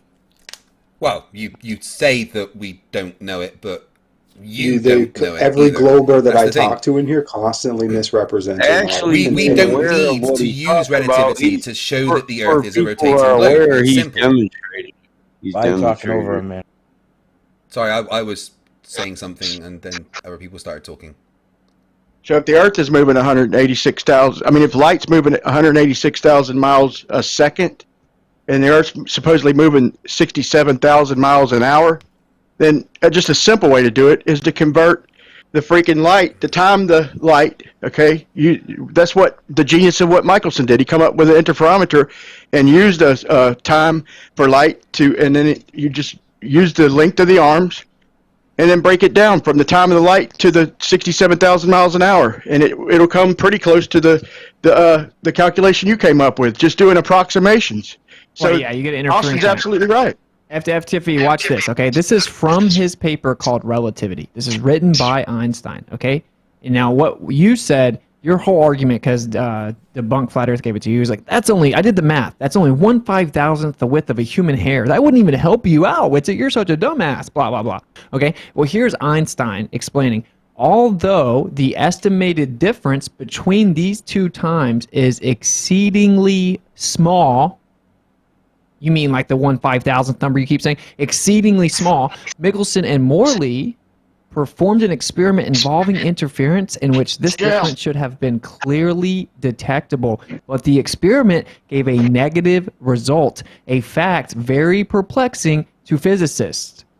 Lorentz and Fitzgerald rescued the theory from this difficulty by assuming that the motion of the body relative to the ether produces a contraction of the body in the direction of the motion. This is the important part. The amount of contraction being just sufficient to compensate for the difference in time mentioned above. Do you understand? Yeah, and I understand that you don't understand it either. But like I said, I'm not going to sit here and argue about something that I don't have a full grasp on. That's why you can keep going on about relativity, but it's kind of pointless right now because I don't have the full answers to give you. Well, here's an idea. I'm still in the middle of talking. I'm still in the middle of talking. Hold on. Right? I'm not going to sit here and argue about relativity when I don't have the full answers. And that was the mistake I made last time. Arguing about relativity when I don't have the full answers. I don't need. You don't even understand the concept, bro. Okay, I'm still in the middle of talking. I don't need to use relativity to show that the Earth is a rotating globe. It's irrelevant. I don't need it. It's very easy to show what I need to show without it. Misunderstanding relativity, which all parties here are doing, apart from Phil Bell, who actually is an expert in these things, it doesn't change the fact that it's very easy to show that the Earth is a rotating globe in space. My answers about relativity will cut. Right? No, it's not. Nothing is red herring fallacy here at all. Nothing at all. Dude, he went to respond, and then you cut off his response. Yeah, so this is a red herring fallacy. I haven't finished talking. It gives the illusion as if it's relevant to the subject, but it's actually an attempt to divert away. Now, the reason this is important is because prior to having a justified... But it's fine. You're always interrupting. I was still talking and you interrupted me. And now you're complaining about me interrupting you. I wasn't done talking. I was still talking and you interrupted me by saying it's a red herring fallacy. Oh my God. You're unbearable, dude. Mumbling off about what you don't know. What, because you interrupted me, I'm unbearable. That's a very strange thing to say, Witsit. He's trying to slow you down, Witsit. I know. So the reason this is important in the macro and the meta of the conversation is because prior to holding a justified belief, one must fully understand what that belief is that they're going to internalize and accept. And they actually don't know. And he just now openly admitted he doesn't know. But you'll see his arrogance and ego come out in the second side of his mouth where he then says, no, you're an idiot. You don't understand anything about relativity. You're wrong. I'm going to make a video about how you're so wrong. And then you're like, wait, what am I wrong about? Oh, I don't understand anything about relativity. And I'm reading from Einstein himself talking about special relativity in the context of Michelson-Morley and detecting the orbit of the Earth around the sun. And he's not going to respond because he's just objectively wrong. And it says right here that the amount is exceedingly small. It puzzled physicists. But then Lorentz came up with an idea that would solve it. It said that the apparatus contracted just the sufficient amount that it would make up for that time difference mentioned above. And then it says comparison with discussion in section 12 shows from the standpoint also of the theory of relativity, this solution of the difficulty was the right one. But on the basis of the theory of relativity, the method of interpretation is incomparably more satisfactory. Okay? So and then he goes on to explain that it is the same exact thing that the apparatus contracted. The difference is you wouldn't be able to detect it in that frame of reference. Then they went and tried to test Lorentz's theory that it was the ether by having different size arms, because ether theory claims that it physically contracts and you'll be able to measure it. So then they went and tried to do this with different size arms, and they couldn't get a measurement. So they debunked Lorentz's theory. Einstein says you could never measure it, that it contracts, but you could never measure it if you're still in the reference frame. This is all objective. The 1/5000th the width of a human hair is the amount that it needed to contract to explain away the lack of interference pattern that was predicted based on the assumption the Earth was orbiting the sun. So, Craig, show us you understand the principle of it and reconcile the negative result in your own words. You don't got to give away your video coming up, but just show us you understand the principle. I'm not going to sit here and argue about relativity right now. That's not something that I am willing to do. I don't have. Well, you said you can prove it. So show us you understand the principle of the no result. Again, Brian, I am not going to sit here and argue about relativity right now when I do not have all of the answers available succinctly the way that I need to. That is something that I am working. No, okay. Every time I try to answer, I get interrupted. That's fine. Right. But again, when Whitsitt said it, red herring fallacy, I didn't make any red herring fallacy by saying that I don't need to use relativity to show that the Earth is a rotating globe. I don't have a belief. I know that the Earth is a rotating globe because I have measured the fact that the Earth is a rotating globe. It's as simple as that. Nothing that anyone has ever said anywhere, including Whitsitt, in the debates here, has ever debunked what a Foucault's pendulum shows. Ever. And that's the only thing that I personally need to show that the Earth is a rotating globe. It matches what science says. There's no fallacies involved. It's just science. Science is... So you stake your whole belief on a pendulum. I don't have a belief. Again, I don't have a belief, but that is the strongest bit of evidence that I like to present because no one has been able to even attempt to debunk it. So I'll fall back and let someone else debate you if you want to. If you can just concede that you're saying I could be right about relativity because you don't understand it and you don't want to talk about the orbit around the sun part. You want to move to assuming it's a globe and rotating. I don't make any assumptions, so you don't need to keep saying assume. I don't need to make assumptions. I just use at least be honest. Right. And you made the concession that when like you I said, that you I don't know need I'm to make any wrong, concessions because I'm not willing to discuss those things right now because I don't have the full answers and it'd be pointless arguing around in circles when neither of us really know what we're talking about. Stop How do you know including me that in your doesn't know what he's advantage talking here. about? Okay, Brian, so the stop fact that helping. you don't understand it has no bearing on the fact that I actually have researched it and read what Einstein said. Yeah, but and you that still don't have understand it. it. You don't understand You it don't at all. know that. How do you think know if I have understand an it, but inaccurate you really understanding don't. if you don't understand it? Well, You can read plenty and based on still the misquote. based on the You can read people that plenty I've been and still take things spoken, out of context. based Oh, on what the I people take that out I've of spoken context? to, based on the things that I've researched, I don't think you understand it. All right, but again, I don't have the full answers right now to explain That's an exactly why. opinion. All right, it's not an opinion. It's So something you're that admitting I I could be right then? No, I'm saying It's that an you're not right, but unfounded- I don't have the full answers to explain why right now. Oh, so you know I'm wrong, but you don't know why. No, So I know I got a you're simple wrong. question. I just don't have That's the what I ability to heard. succinctly answer why right now. Can I ask a question? That is What do you something that I base am these wrong working on? on. That is something I'm working on to do in a specific video. Like I said, will be out end of January, Well- maybe beginning of February. Well, depending on how I what do get. you base? Then what? On what do you base the assertion he doesn't know what he's talking about and he's wrong? What are you basing that on? Based on the research that I Your have done lack? and the people that I have spoken to so far. Like what? Like what You've specifically? openly admitted Again, that I'm not showing going it into little. specifics right now. What trying part to of add this don't you clarity. get? Can I try and add some clarity, if that's all right, to the best of my understanding? And I'm no professional, so What's I'll up, probably Gleam? How you confuse it doing? more. But you're good. Salute to everyone, one and all. But I think just minor correction on Austin there. I think it was 1888 that length contraction come into play, which was with Oliver Heaviside. And it actually had nothing to do with the MMX experiment. It was more to do with his experiments on the magnetic field. And he'd learned that a magnetic field in motion contracts its length. Now, Lorentz was the guy who formulated the electric side of the electromagnetic equations. Heaviside done the magnetic side. And Lorentz took that theory and admitted completely that it was ad hoc, but he assumed that considering all forms of matter are of electromagnetic nature, they will do the same thing and contract physically. Now, for Lorentz and Einstein, there's a different philosophy in that, but that tiny contraction of the equipment that Craig calculated is basically the small part that you then extrapolate, which will then calculate the very tiny fraction that Newtonian gravity laws was out in explaining the Mercury behind the sun. So it was only a matter of minute arc seconds that it was out.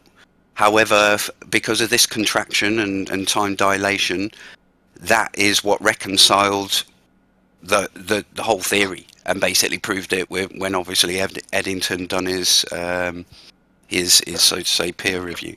So you agree Craig was wrong then, right? Not necessarily wrong, because he is saying on one hand, I don't know about it, I'll get back to you, but on the other hand, he is definitely saying he is wrong. Well, I mean specifically, hold on. I can't see justification in saying someone's wrong when you admittedly don't know about it. You're right. Let me specify. But Craig does know.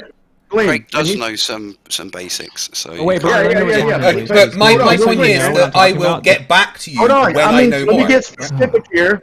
When Craig said that the 4 nanometers of friendship that wouldn't affect the results of the experiment, was he wrong about that? Okay, that is the point of the experiment, I think.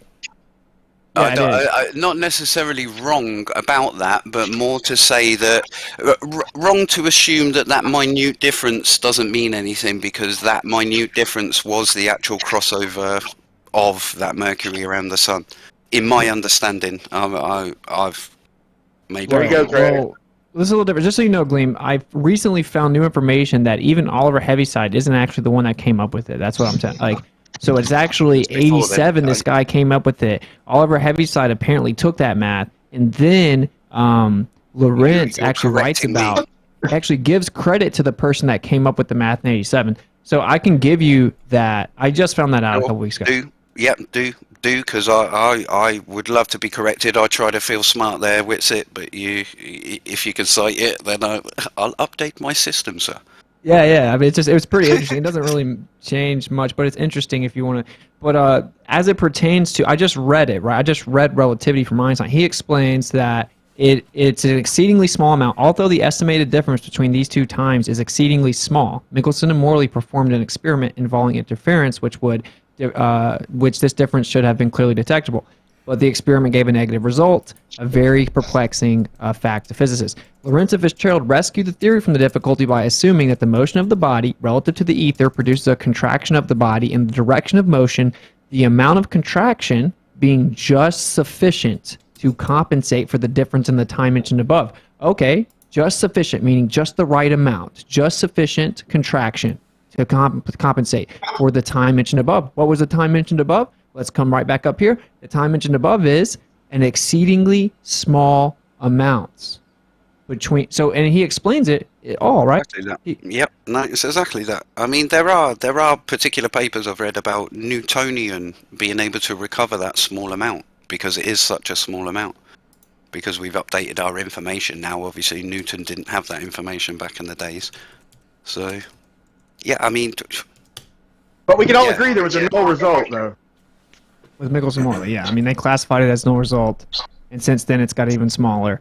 But it's like, it's just a basic principle. It's like you can say it really simple, but when I say it simple, it's like the bar's like, you're such an idiot, you don't know what you're talking about. But then they end up admitting they don't know. And it's okay to, I don't fully understand relativity. Dude, Einstein himself said that since mathematicians have gotten a hold of my theory, even I do not even understand relativity. And that's kind of my point here, Witsit, right? Is that papers were written with his name on it that weren't correct. A lot of this is us talking past each other, all right? Now, I'm not going to deny that you understand some of the basics based on the things that you've looked into, all right? What I'm saying is that your conclusion and the way you've reached your conclusion is wrong, and I'm going to find the words and the way to succinctly explain why. I don't want to engage you in a conversation about relativity now, because it would be pointless. I don't have the answers and the way to respond to you that is correct and would be sufficient for you or anybody else. And I don't think there's ever anything wrong in saying, I don't know enough about this, I'll get back to you. Is that fair enough? He's just trying to teach you the principle, Craig. That's all. And the thing is, he's trying to teach me the principle, but based on the professors I've been speaking to at Edinburgh University, the things that he is saying, the conclusions are completely wrong. And I would rather listen to professors that teach this.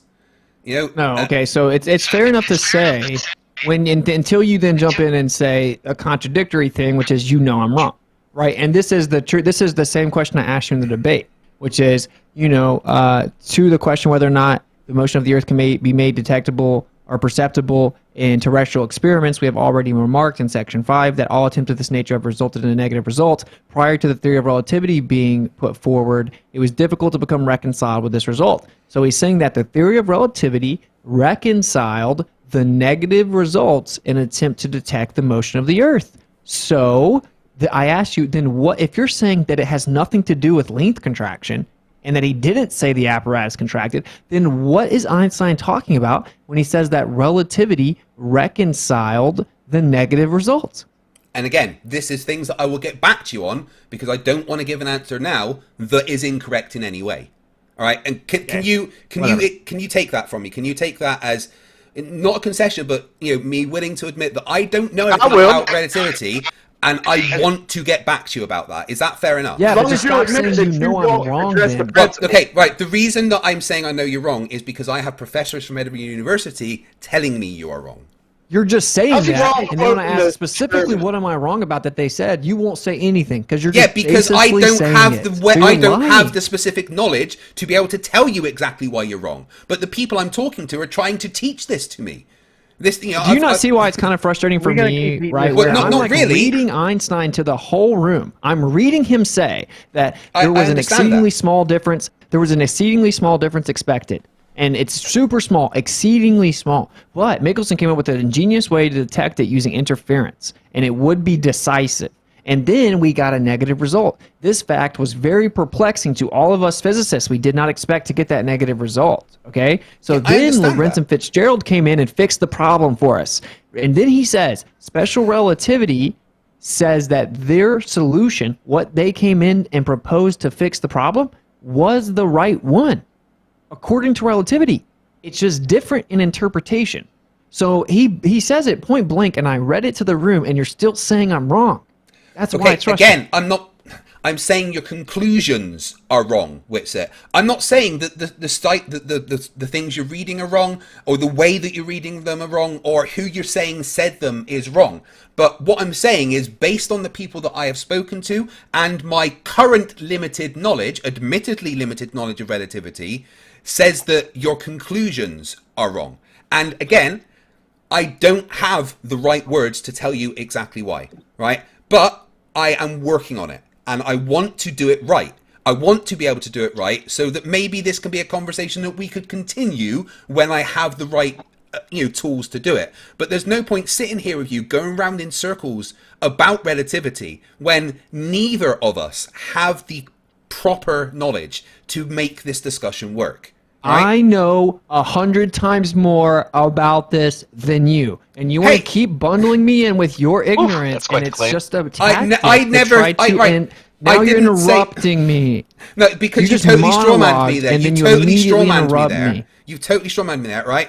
I'm not saying about how much you know more than me or less than me. I'm saying that neither of us have enough knowledge for this conversation. All right, now quit interrupting. Let him respond, man. Okay. To just don't strawman me, and I'm not making this about how. You're interrupting and rambling on. Brian, shut the fuck up.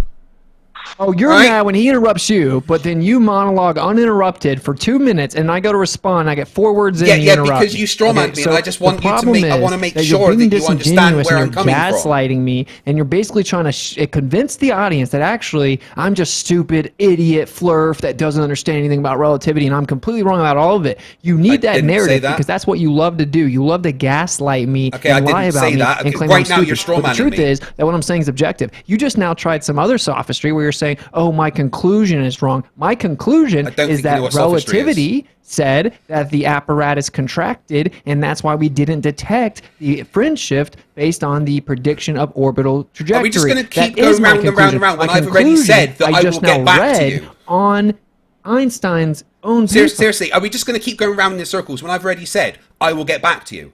Why do we need to just keep going round and round in circles? It makes no difference. Right now, neither of us have enough knowledge for this conversation, and that is a fact. Keep saying it. You just say, Witsit, you know a lot more about this, and I don't know anything. Like Witsit admitted himself that he doesn't have a lot of knowledge about relativity. Right now, neither of us have enough knowledge. Yeah, those were your words, exact words. No, I said I'm not claiming to fully understand relativity. I think anyone in the world that claims to is lying. Even Einstein himself said he did at the one point he didn't fully understand it. And it was once said that there's not even a dozen people in the world that understand it. And the reason is because it's convoluted, paradoxical doublespeak, and it changes all of physics. So of course no one can understand it. It claims that matter contracts, but you can never measure or detect it. And that if you go in the direction of motion, eventually, if you reach the speed of light, matter will disappear, but simultaneously fill up an infinite amount of space. Okay, it says that if you reach the speed of light, that you'll attain timelessness. The reason I don't understand it is because it's ununderstandable. It's stupid.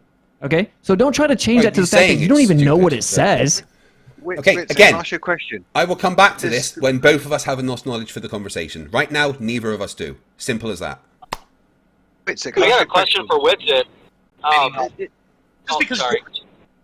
Sorry, I just want a quick one, really. I don't know if Sod all about this yet, but let's just suppose that you know a lot and you're right. Yeah? What does this actually reveal for the audience listening, who probably most of us don't know much about this? Yeah. So what it reveals is whenever they tried to detect the orbit of the Earth, it's allegedly just under 20 miles a second that the Earth goes around the sun. And so it was frequently thought, well, we'll never be able to detect that. That's going to be super hard. And then Albert Michelson came up with this ingenious invention called interferometry, where he was going to use the precise measurements of light to be able to detect it, because one of the light beams was going to be going against the motion of the Earth. And everyone was like, wow, that's ingenious. This is incredible. This is going to give us definitive results. And then it didn't show us what we thought would be there based on the Earth orbiting. So when we tried to detect and measure the Earth's orbit around the sun with over 10 times more sensitive equipment than we needed, and since then it's been done billions of times more sensitive, we can't detect the Earth's orbit. So if the Earth is orbiting the sun, something has to be happening that tricks us into thinking that it's not. And then relativity came in. This is why Einstein's so famous. He proposed a solution to the problem, which is that the apparatus contracted just the right amount where you couldn't make the measurement with the light and see the difference, and you can never actually measure the contraction because you're also on the Earth. So basically, it changed all of physics, and he added a fourth dimension called time. Of course, special relativity attributed a constant speed to light. It claimed that time dilates and that matter contracts. It changed all of physics, and to this day, this is the whole paradigm of physics that we were all taught and everyone believes, and this is the fundamental like staple of the globe Earth model, if you claim that it orbits the sun. So it's very important, and for someone to actually stand in their position at the Earth's a ball that orbits the sun, they need to admit that they believe this, right? Because that is what the belief is. The belief is that when you try to measure the Earth's orbit, you can't do it because matter will contract, but you'll never be able to measure it contracting. And that's the reason it's important. But hadn't science come to the conclusion that the Earth is going around the sun before any of this was even considered? Yeah, Newtonian physics, everything else. Newtonian physics, everything else. So, I get what you're saying. People thought it's not intuitive by looking at this. It's not in any way remotely intuitive, this stuff, is it? And also, like you said, it does look like it does look like a fit, doesn't it? Rather than what about the fact of the matter is, the interferometers do pick up linear motion, and they're trying to explain why it doesn't pick up the linear motion of the Earth, but it picks up every other motion. It's for goddamn ridiculous. And Austin explained the principle. That determined it before this. They made observations of the sky, and then they thought it, right? Like Galileo did, and then it moved on. So yeah, Copernicus, then Galileo, and people were like, oh, okay, They're like stuff like retrograde and stuff like this. They're like, oh, that must mean that we're moving. But of course, it can easily be explained with the Earth not moving. Stuff like retrograde, you can use a neo-tectonic system to explain everything that we see in the sky, and there's many other ones. So it was falsely assumed that the Earth was orbiting the sun, right? That doesn't. When we went to actually measure it with actual experiments, we didn't measure it, and then they came up with an ad hoc explanation that no human alive can understand, no matter what they say, which is that basically my desk right now is moving through space 20 miles a second, and it's contracting, but I would never be able to measure it contracting because I'm also contracting, as is all the space around the desk. Okay, and that is today the current claim. It's called length contraction, and it's length shortening, and it's still like a primary part of physics. I got a question. Observation of something that's far away, that's when you get length contraction. You don't talk about observations of things around you when you're part of the relative, space that you're trying to observe. Did the apparatus in Michelson-Morley contract? Yes or no? Yeah, they can't deny it because it's their explanation of why the no result. This is funny listening to them squirm. No, it's not funny. What it is most of the materials that they use to make their measurements are out of date anyway. And so basically now with new science, they pretty much disproved the idea that contraction was, So then a no result.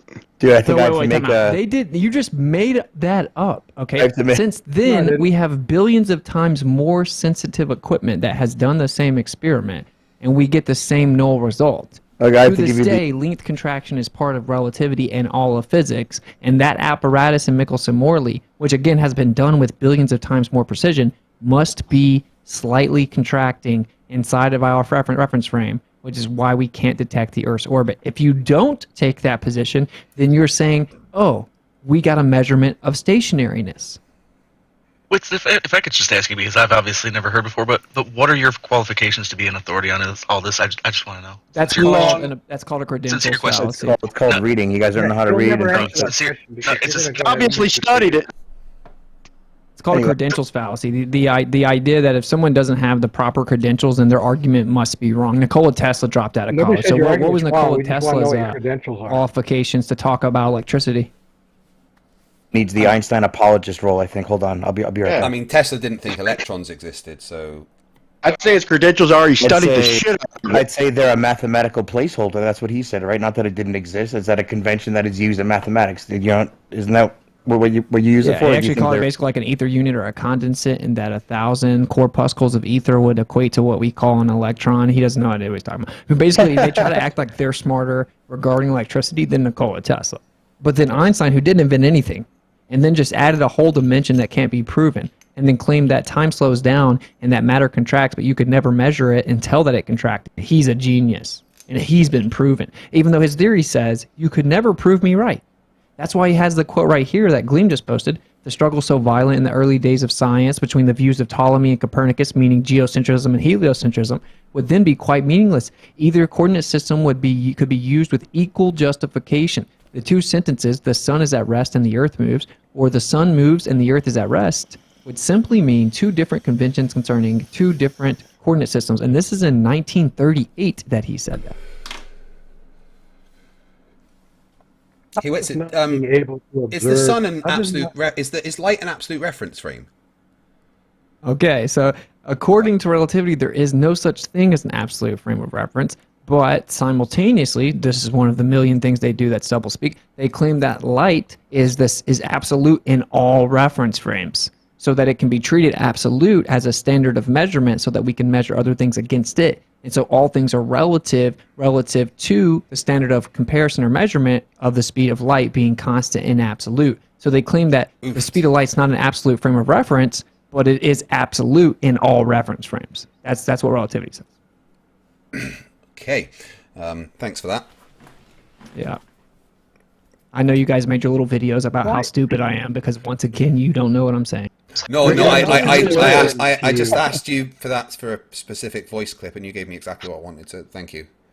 Pretend that somehow I didn't just like destroy you, please. Well, no, I mean, I wasn't in a gotcha or anything. I was just asking you a question. You got your voice clip, so you can make your video and do the gotcha then, right?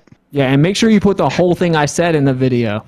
Yeah, I mean, this whole You're thing like a will car, still be Craig, you're an overeducated car salesman, bro. Sorry. I've never The sold principle cars. of It's all good. life If you is put that in the video, that's good. Can you wait till he's not talking to call him that though? That's all I'm asking, man. Oh, I think it's my good if you God. put that.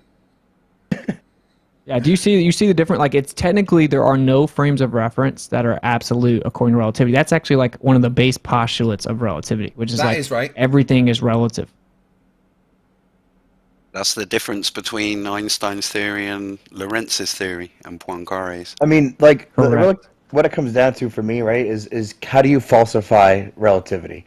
And if you can't, then, you know, why do you go around claiming it? Because this is actually a foundational belief in heliocentrism. I know it has like a little to do with here, but literally when you explain here by pointing up there and out there, then you need relativity to make it work in dark matter and dark energy and black holes and all that shit. the Well, math it's is a huge deal, unfalsifiable. actually, because just like Einstein's saying, those are interchangeable. Well, then we have sidereal and solar rotation. The question is, does the stuff in the sky move or does the Earth move, causing it to look like that? Okay, so if we could actually measure and detect and prove that the Earth orbits the sun with physical measurement, like actually detect it, well, that's going to answer the other question for us. Well, because if the Earth's revolving the sun, it has to be rotating also. So it answers all the questions, and it changes all the observations, right? Like us going through space changes everything. Right, Changes but everything.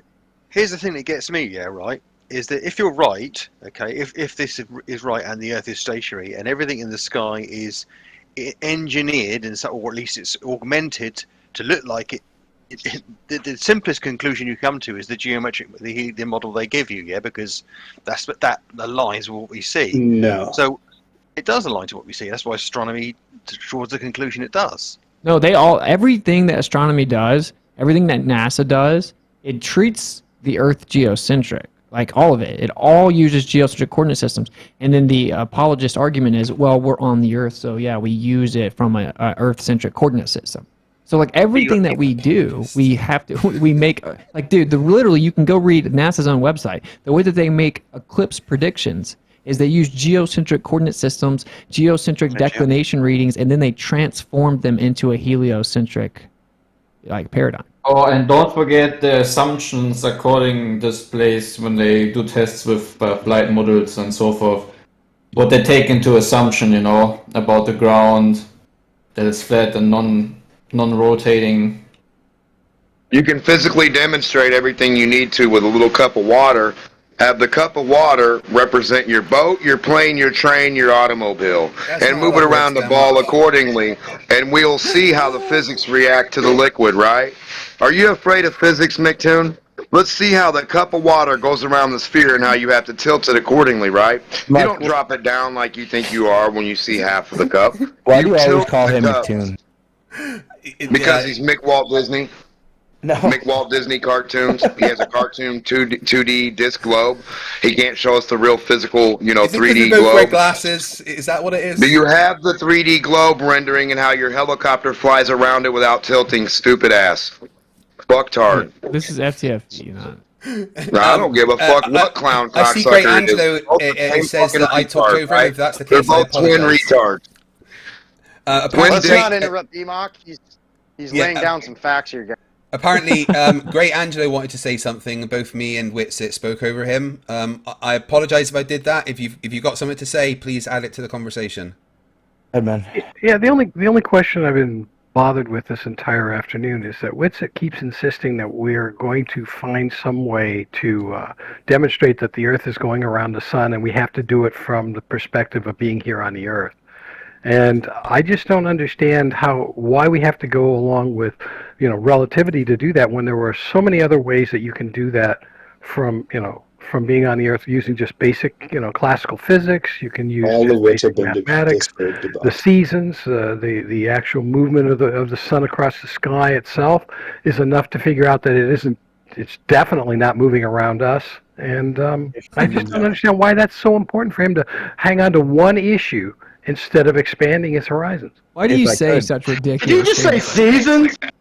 Dude, really, honestly, the reason why it's important is because to both models, you literally can't detect it from that frame. We've been over it and over it and over it, and not one of you ever admits that. That's why we don't let it go, right? We can go to the other stuff and the other proofs, and we go all through that all day, but you can't even admit this one. So how are we going to know that you're going to act in good faith on any other argument, right? That's kind of what it comes down to. So your argument is that just because we're not going to sit here and play your game by your rules, in other words, go ahead and say you can't measure it from where I'm standing, from where I'm sitting, I can't measure the honest game, yeah. The Earth moving around the sun. You can't do it. But yet on the equinox, I can certainly demonstrate that it certainly moves the way it does based on the fact that we're a globe. The equinox proves that the light ain't parallel. Wait, he's just saying that we do it because you guys won't even be intellectually honest and absorb your position for what it is before we go forward. Okay? That's the problem. You guys want to skip over it. You guys want to lie about it. You want to deny it. You want to divert. Anything but say, yeah, of course, relativity says you can't detect the Earth's orbit on the Earth because we're in the frame of reference that moves around the Earth. And that, according to relativity, the Earth moving around the sun moving around the Earth are the same thing. They're interchangeable. And according to relativity, we can't directly measure it from the Earth. So then we would move on to the next thing. But you guys can't even just be honest and concede it. It's just an intellectual honesty test. Well, I don't think it's an intellectual dishonesty to say, we think you're wrong and we're going to go look for the information and find out why. Because basically, that's whenever I do science, the first thing I do is I make a question and I go, I think there's something wrong here. I better find out what the cause is. Yeah, but he just gave the last brain cell. He just literally gave you the information. That information is not correct. Go ahead and go Einstein's do research and paper come on back. relativity is not correct. It's not Einstein's paper on relativity that demonstrates the orbit of the Earth, around the sun. Okay, so see, this is Einstein. I just dropped the PDF again, page 61. You can read it. He talks about stuff like stellar aberration and stuff like that, and how you can interpret that as the Earth's orbit around the sun. But it is just requiring you to assume it. So Einstein rebuts you, but you're not going to read it. You are not going to read that PDF that I've dropped in here 4 times. You're not going to even download it. It's not a PDF, it's a GIF. It's a PDF. No, he dropped a 184-page paper. It's just like posting a 6-hour video and expecting someone to watch it real quick and then come back with a rebuttal. Actually, I know you're just a liar also, I guess, but I put page 61 right underneath it and cited it like 5 times. So it's actually just you read one paragraph and come back. Well, I mean, you could just know what you're talking about. Since he posted it, I opened it, read it, and I already screenshotted it to put stuff in here for you guys to read that. So I'm trying to help out. Trying to help you help me, guys. Can you highlight the last? Even McToon agrees. He says right here, negative result equals measurement of stationary. That's great. Shane, can you highlight the two sentences afterward? Equal, that means yes, I did, Bowder. Not equal. Not equal. Right. Well, that's crazy because we have you on video when I asked you, well, how would you suggest that we measure stationariness? And you said you would try to detect rotation, and then if you didn't get a rotation measurement, if you got a negative result, that would be a measurement of stationariness. That would mean it's stationary. That's what you said. Michelson-Gale, for example. So it doesn't apply to the rotation of the Earth around the sun. Rotation, I said. Michelson-Gale. Does the Earth rotate the sun? The orbit. There's a difference between rotation and orbit. Does the Earth rotate around the sun? It orbits. The sun. So you guys are saying it doesn't rotate the sun around the sun? No, it orbits. You're just gonna keep saying it? It's literally. So 6 months later, midnight should be 12 noon. They don't even understand, dude. They think that the Earth doesn't rotate around the sun, bro. How can you understand? To try to make you look stupid. How can you understand relativity if you can't even understand the difference between rotation and orbit? Dude, orbit is a rotation. No. Orbit means a linear path around something. Yeah. Rotation is something moving. Did you know what he fucking meant though? Holy fuck! So it doesn't rotate around the sun as the center? The point is that Whitsitt is trying to preach to us about quantum physics, and he does not even understand the basics, the difference between the action of rotating around a center. Right. You're incorrect because the galaxy rotation curve problem is to do with bits of the galaxy rotating around the center. So hold on, guys, from wikidiff.com, rotate. Solar year. Yeah, hold on. From wikidiff.com, rotate versus orbit. As verbs, the difference between rotate and orbit is that rotate is to spin, turn, or revolve, while orbit is to circle or revolve around another object. So it also orbits then. Wait, you didn't let me finish my sentence. You didn't let me finish my sentence. Maybe if I start the sentence again and just read it right to the end. I'm not agreeing or disagreeing with anyone here. I'm just reading out what it says so everyone can understand. Rotate is to spin, turn, or revolve, while an orbit is to circle or revolve around another object. Oh, so revolve means rotation?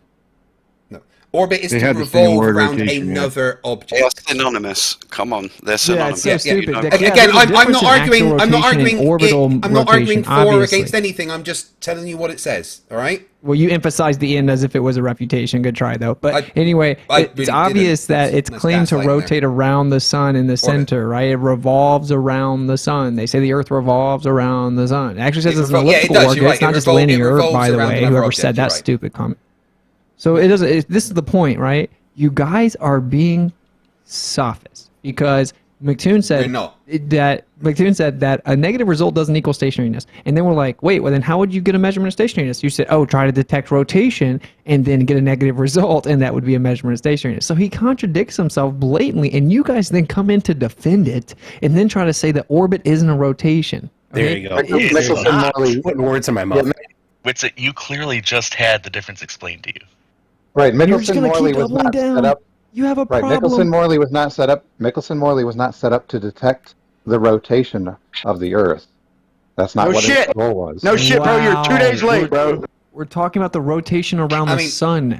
It also wasn't set up to do that either. The word is orbit. Yeah, they use the perfect terminology, Witsit. You got to say orbit and not rotation, because they take it too literal. They can't just have any sort of thought process for themselves to just understand that that's exactly what you fucking mean. Yeah, they have to take the that same pedantically. thing. The orbit is rotation, right? Like he just read the definition.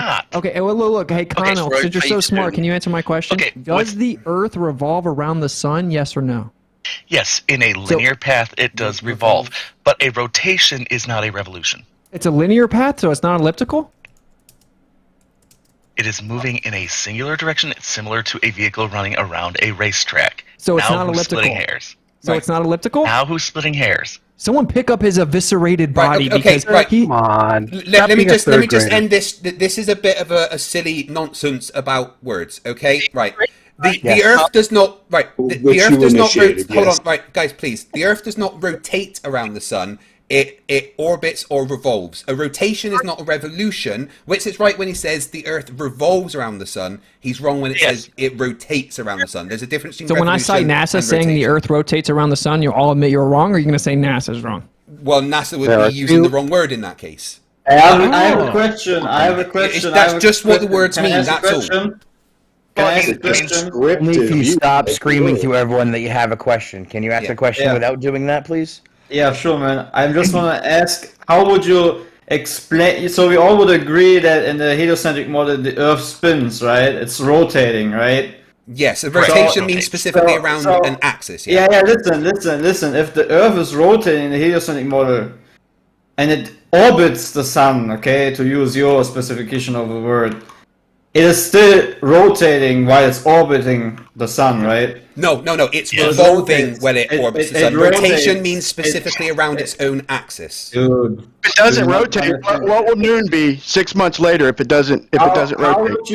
How would the you... moon phases would go the opposite way. Okay, so yeah, sure. all right. Again, this is just nonsense about words, but the Earth rotates around its own axis whilst it revolves around the barycenter of the solar system. The problem is that there's a difference between the words rotate and revolve.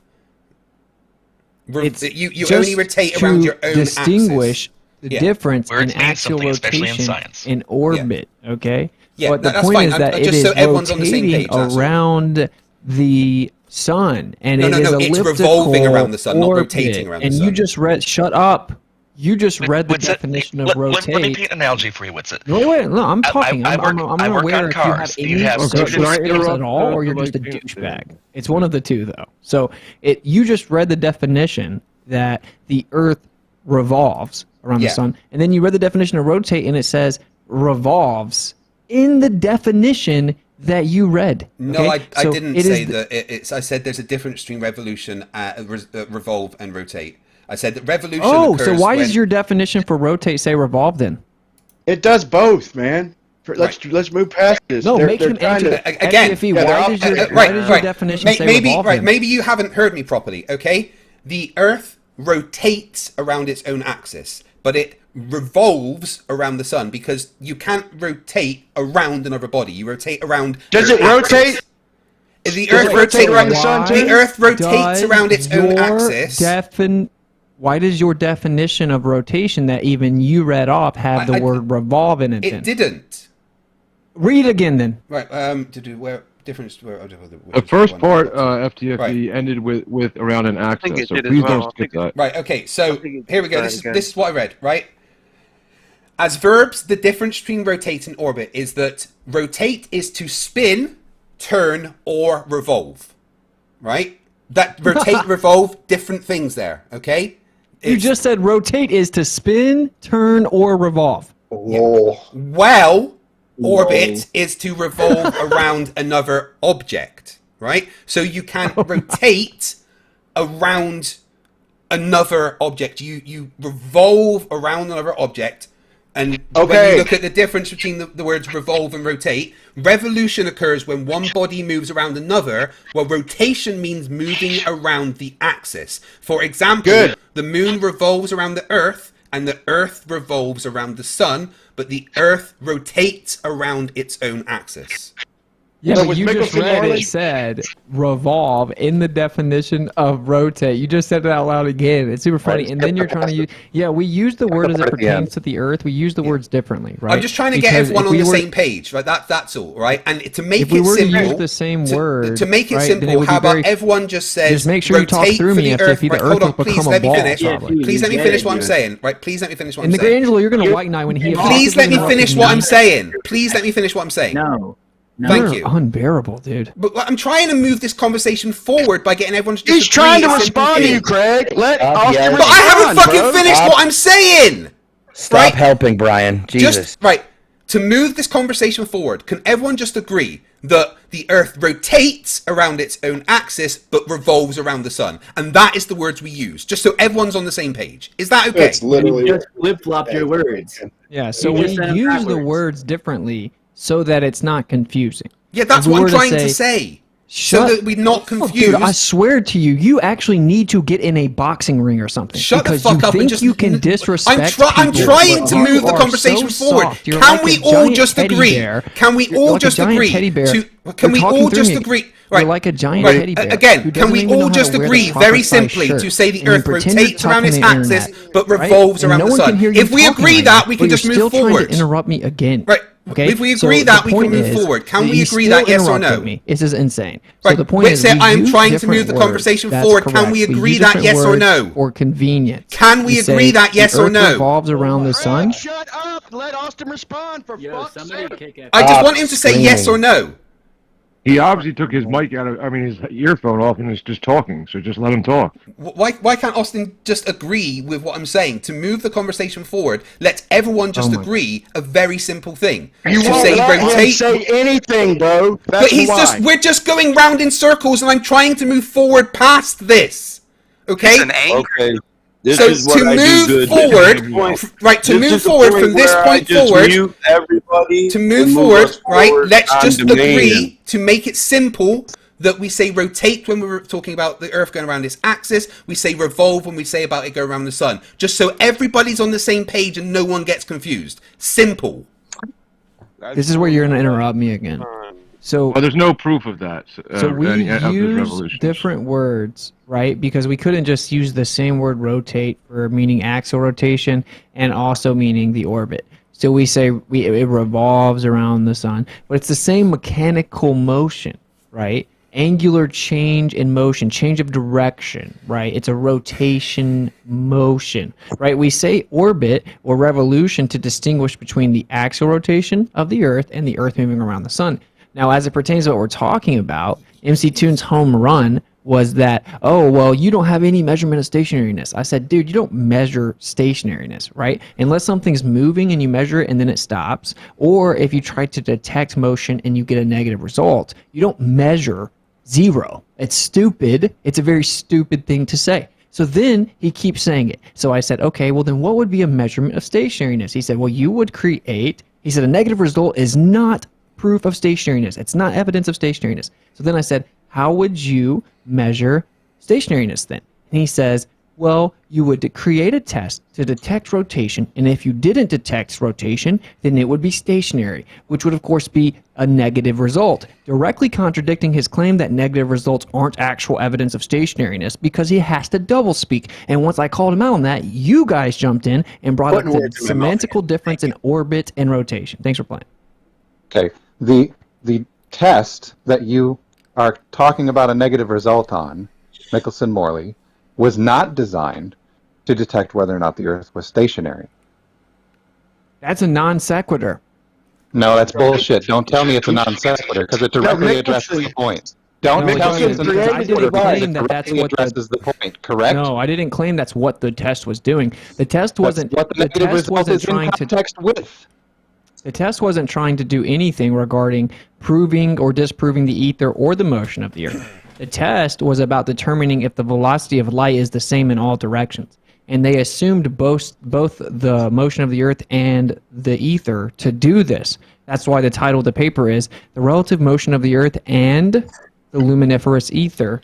And in Edward Morley's letter, he explains they're doing the test to see if the velocity of light is the same in all directions. They assumed both the ether and the orbit. They used these two assumptions to come up with a prediction, right?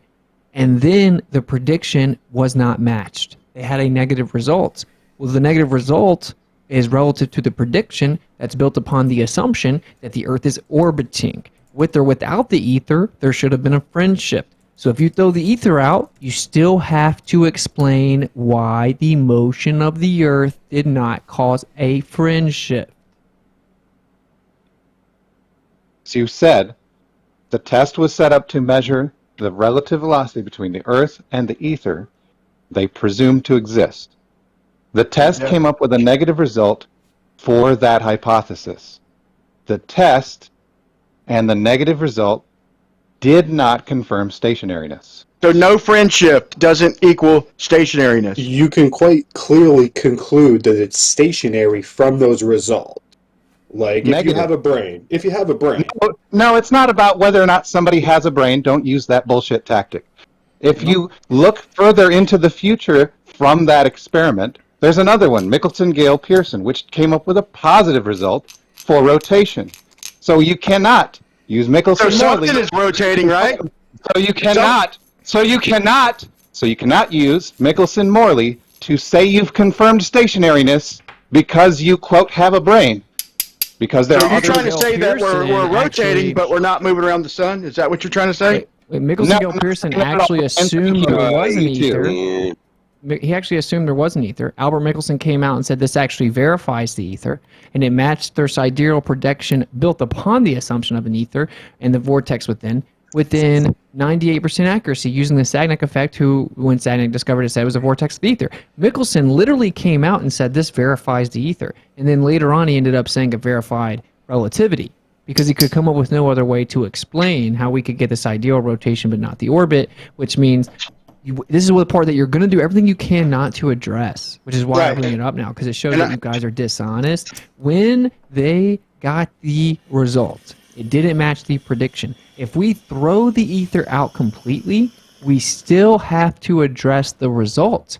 Even without the ether, there should have been a fringe shift because the Earth would have been going against space. And I will post Michelson's result. Relativity claims that the apparatus contracted just a sufficient amount to where it will look like it's stationary, even though it's actually orbiting.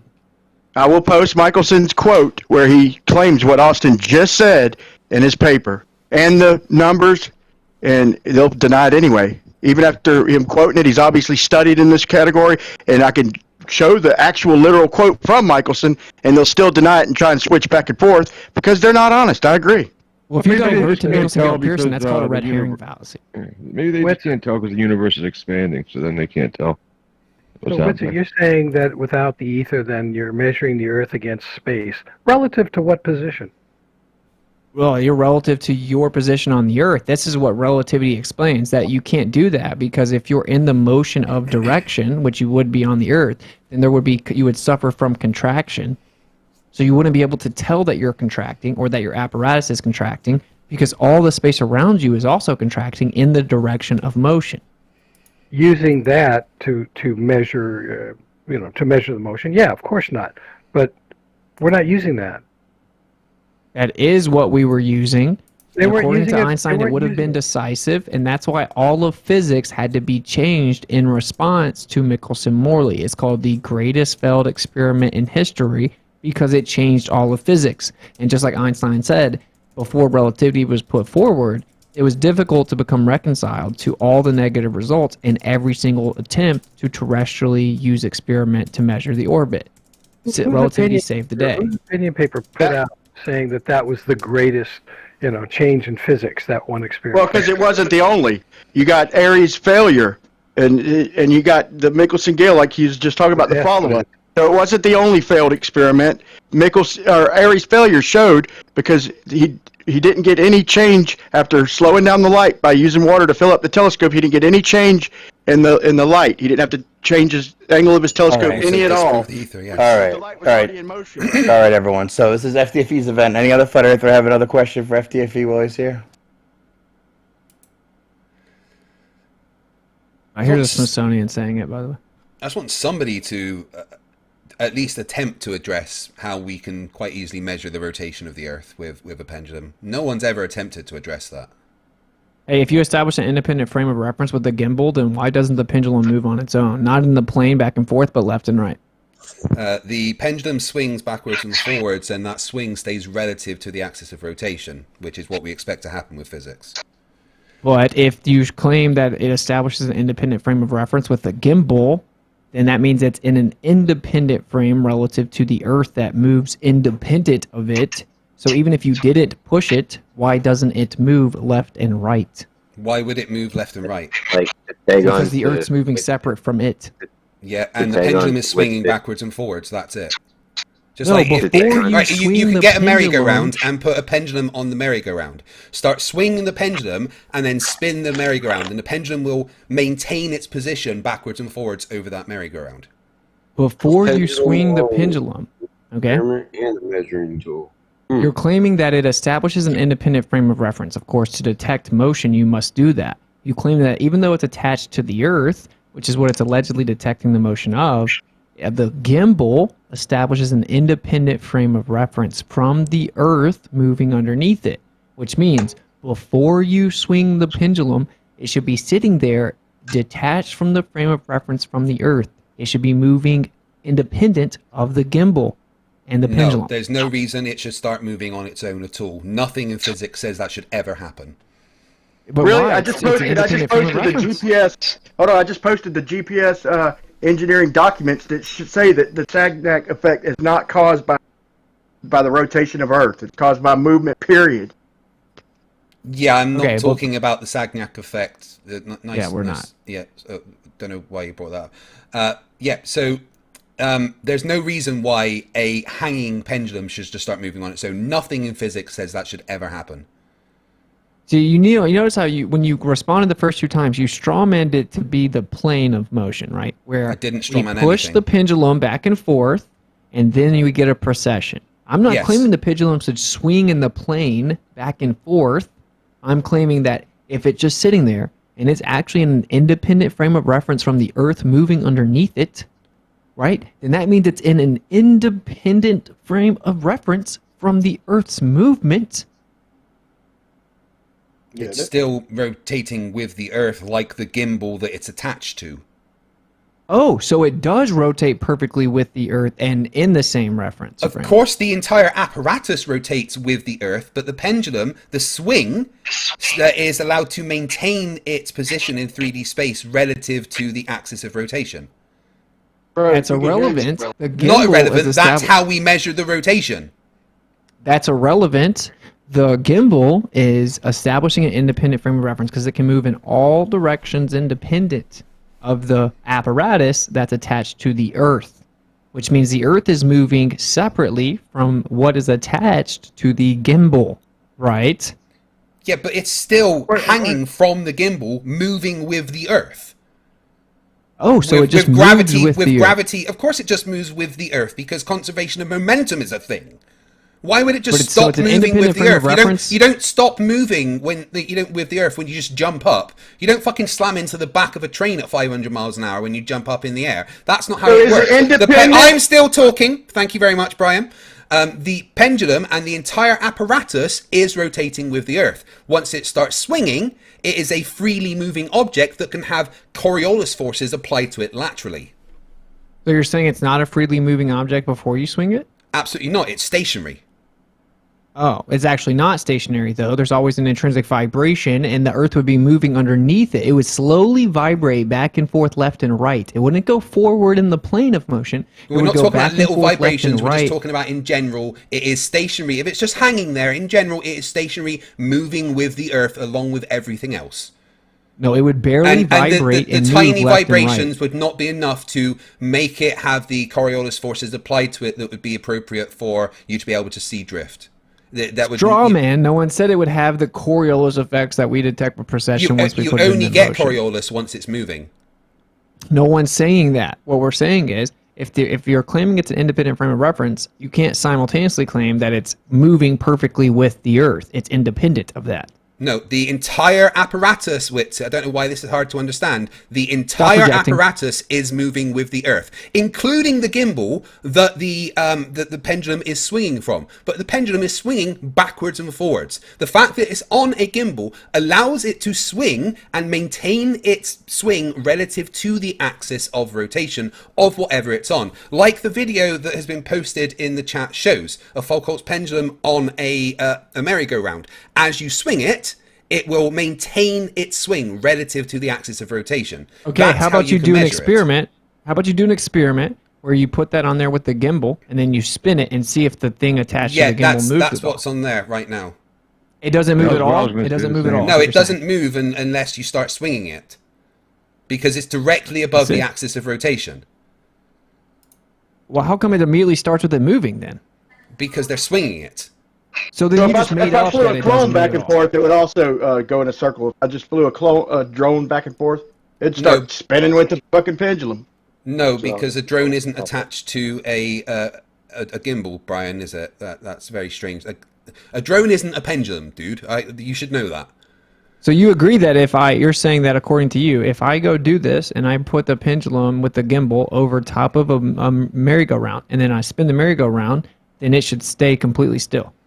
Rotate it at the same speed that Earth is going, and you will see that once the acceleration has, obviously as you move it first, an acceleration, right, it's going to be moved. But then once it settles into, say, moving at 15 degrees per hour, the entire apparatus would move together, and the pendulum would not swing independently or move independently because it's on something that's moving. It would all move together. Only acceleration causes a change in movement. Okay, so you're saying that if I did that, then it wouldn't move at all. It wouldn't vibrate any left and right. It would stay perfectly still. I've had experience with this particular misconception. If you put a pendulum on a merry-go-round, and then no matter what speed you spin the merry-go-round, it can be any speed, if you allow that pendulum that's on the merry-go-round to come to its new rest position, it will not swing on its own. Yeah. That's for the football. That's a straw man that flat earthers have created, that it should start swinging on its own if the Earth were rotating. Nothing about its own. Stop saying that. That's 17 times in a row. All you people have 17 is a script. times. Yeah, that's not 17 times. I said it Let's once. cover it so no one can misunderstand it. So what you do is you take the pendulum and then you swing it back and forth. And they claim that it'll precess relative to that back and forth motion because the Earth's moving underneath it. Okay? Now, when I say you're claiming it's an independent frame of reference, which means the Earth is moving underneath the gimbal, right? Now, the whole apparatus is moving with it, but it still has a free range of motion due to the gimbal. So if the Earth is moving underneath it, it should slightly change left and right, not start swinging. Could you show me the maths to back up that assertion, You're going to respond with, no, please? It doesn't start swinging. Yeah, could you please show me the maths to back up that assertion? That an independent frame of reference moves independent of whatever is independent of it? Specifically what you just said, I would like to see the maths to back up your claim that... wait, I'm talking. Just chill. Right? You just made a very specific claim about something that should happen within the realms of physics. Can I see your maths to back up that claim, please? While he's getting that, does the football curve into the field goal? Is a football a pendulum? No, I'm just asking, bro. Based on the physics you're explaining, does the football move and go in so they won the game because of Coriolis? Is that your claim? It would be based on the maths. There would have been about 1/3 of an inch deflection to the right. Yes. So anything underneath, anything that leaves the frame of reference is independent, and the Earth is spinning underneath said things. No. Including footballs. Only if it has a movement. It's the Coriolis forces on it applied to stationary things relative to the thing they're on. So the fact that the football was moving through the air, it then had a lateral force applied to it based on the position, the direction that it was going. Right. So anything that leaves the Earth, anything that leaves the ground, then the ground will spin underneath it. Right. Only if it is moving relative to the ground, not if it is stationary relative to the ground. Okay, so we couldn't have Coriolis with a train moving north to south, right? If it was hauling butt on its tracks, there'd be no. The train's on a track, and Coriolis forces are tiny, tiny, tiny, tiny, tiny, and the fact that the train's on a track would overcome those forces. But so we'd have to change our right tire though first, technically. No, to apply the forces are the so physics. tiny. It's so tiny that it would make zero difference. All right, tell that to Bob.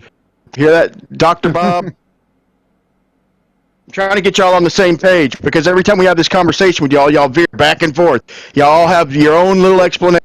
Bob and it gets would agree old. with me that the Coriolis forces are extremely tiny. Right, and he used an aircraft as an example, and you used a train, which is stuck they're to very the ground. different It's things. hilarious.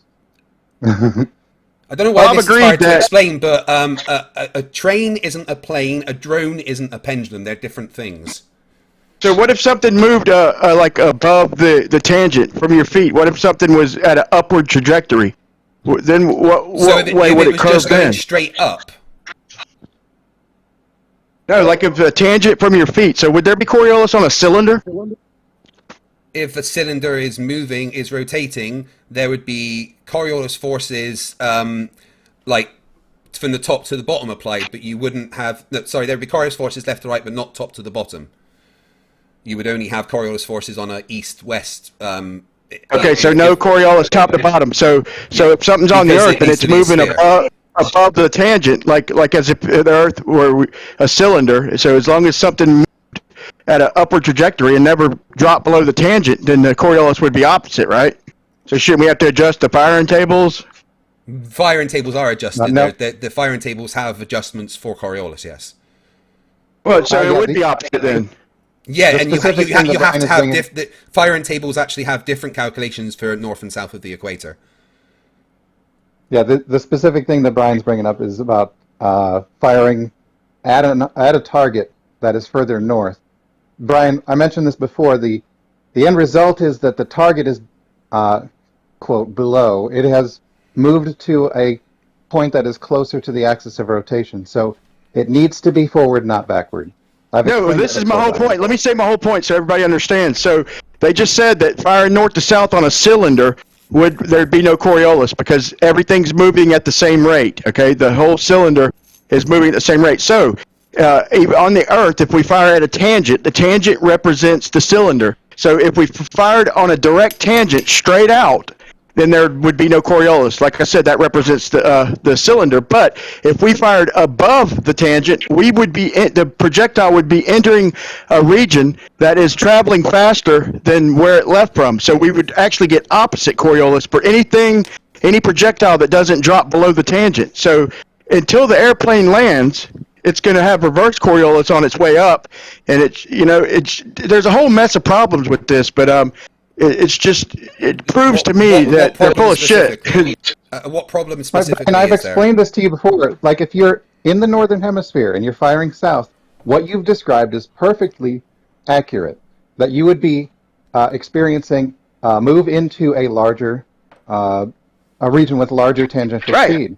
But So if he you're would have missed the firing field goal. north in the northern hemisphere, it would be in a region with less linear tangential speed. No, bro. It He would have wouldn't be missed the field goal, backwards bro. just You missed my because- point. He would have missed it just because it wouldn't be backwards just because the gun had a lay angle that was higher than your latitude. What are you We went talking through about? this. We already went through this at length, Brian. The fact that No, you we still did didn't not. Let's understand quit it from lying our through- last conversation. The fact that you didn't understand it from our last conversation is apparent. So you agree then that something that yelling, goes, people. something that, yeah, sorry. So something that, a projectile that enters an area that's rotating faster, not slower, but faster, it'd be reverse Coriolis. So the football would have deviated the opposite way because of its upward trajectory, because it's entering a frame of reference that is spinning faster, not slower. Which direction was the football kicked? Yeah, the football wasn't kicked on a cylinder Earth. That's part of your problem, Brian. Yeah, but I'm not the cylinders, just so people like you can understand what I mean when I say tangent. And so do you know agree? what a tangent is? Okay, do you agree that, no, let me ask him, do you agree that on a cylinder Earth, there would be no Coriolis because the frame of reference is moving the same speed? On a cylinder North and that's south rotating trajectories. around its axis, there would be no Coriolis forces applied when going north to south because there's no change in the circumference underneath you. There would be Coriolis applied going east to west. So that represents But that's a a tangent. That cylinder represents a tangent line from the football off into the distance, okay? The tangent line represents the cylinder. So anything above the cylinder, the Coriolis would be reversed because it's literally entering an area that's spinning faster and not slower. But yeah, it depends which way the football was kicked. What direction did the football go? The football supposedly curved to the left. Right. hit What upright direction and was it though? North or south? Which direction was the football South. kicked? Right. And it deflected left. Yeah, that's right. That's what you would expect. No, it doesn't matter. No, it curved, it deflected to the right. Okay, listen, it deflected to the right. Okay, and it hit the goalpost and it deflected in. So it deflected to the right and hit the goalpost. The point is it should have deflected to the left if it's firing to the north. No, it shouldn't. If it's going to the north, it deflects to the right. Right. The goalpost. Not if it's going upward though. Not if it's going downward. Neil deGrasse Tyson already talked about this. Yeah, the goalpost is not on a path that is higher than a. So what you're saying is at that latitude, if the angle of the kick was higher than a certain angle, it would be reverse Coriolis. Great. Yeah, no, I'm saying if the football is entering a region, that's rotating slower than. Listen, I'm not going to listen to you guys keep bitch fighting through each other. Let's just do this. Someone else ask FTFE a question. Thanks. Okay, FTFE, can you agree that if the Earth was stationary and then there was motion around the Earth, that there would be a translation of motion to the Earth that could drag a pendulum?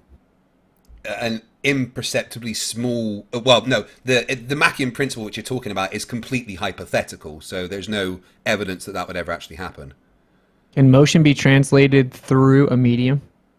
If there's a medium, yeah, but again, the Machian principle that you're talking about is 100% hypothetical, and there's no evidence for it existing.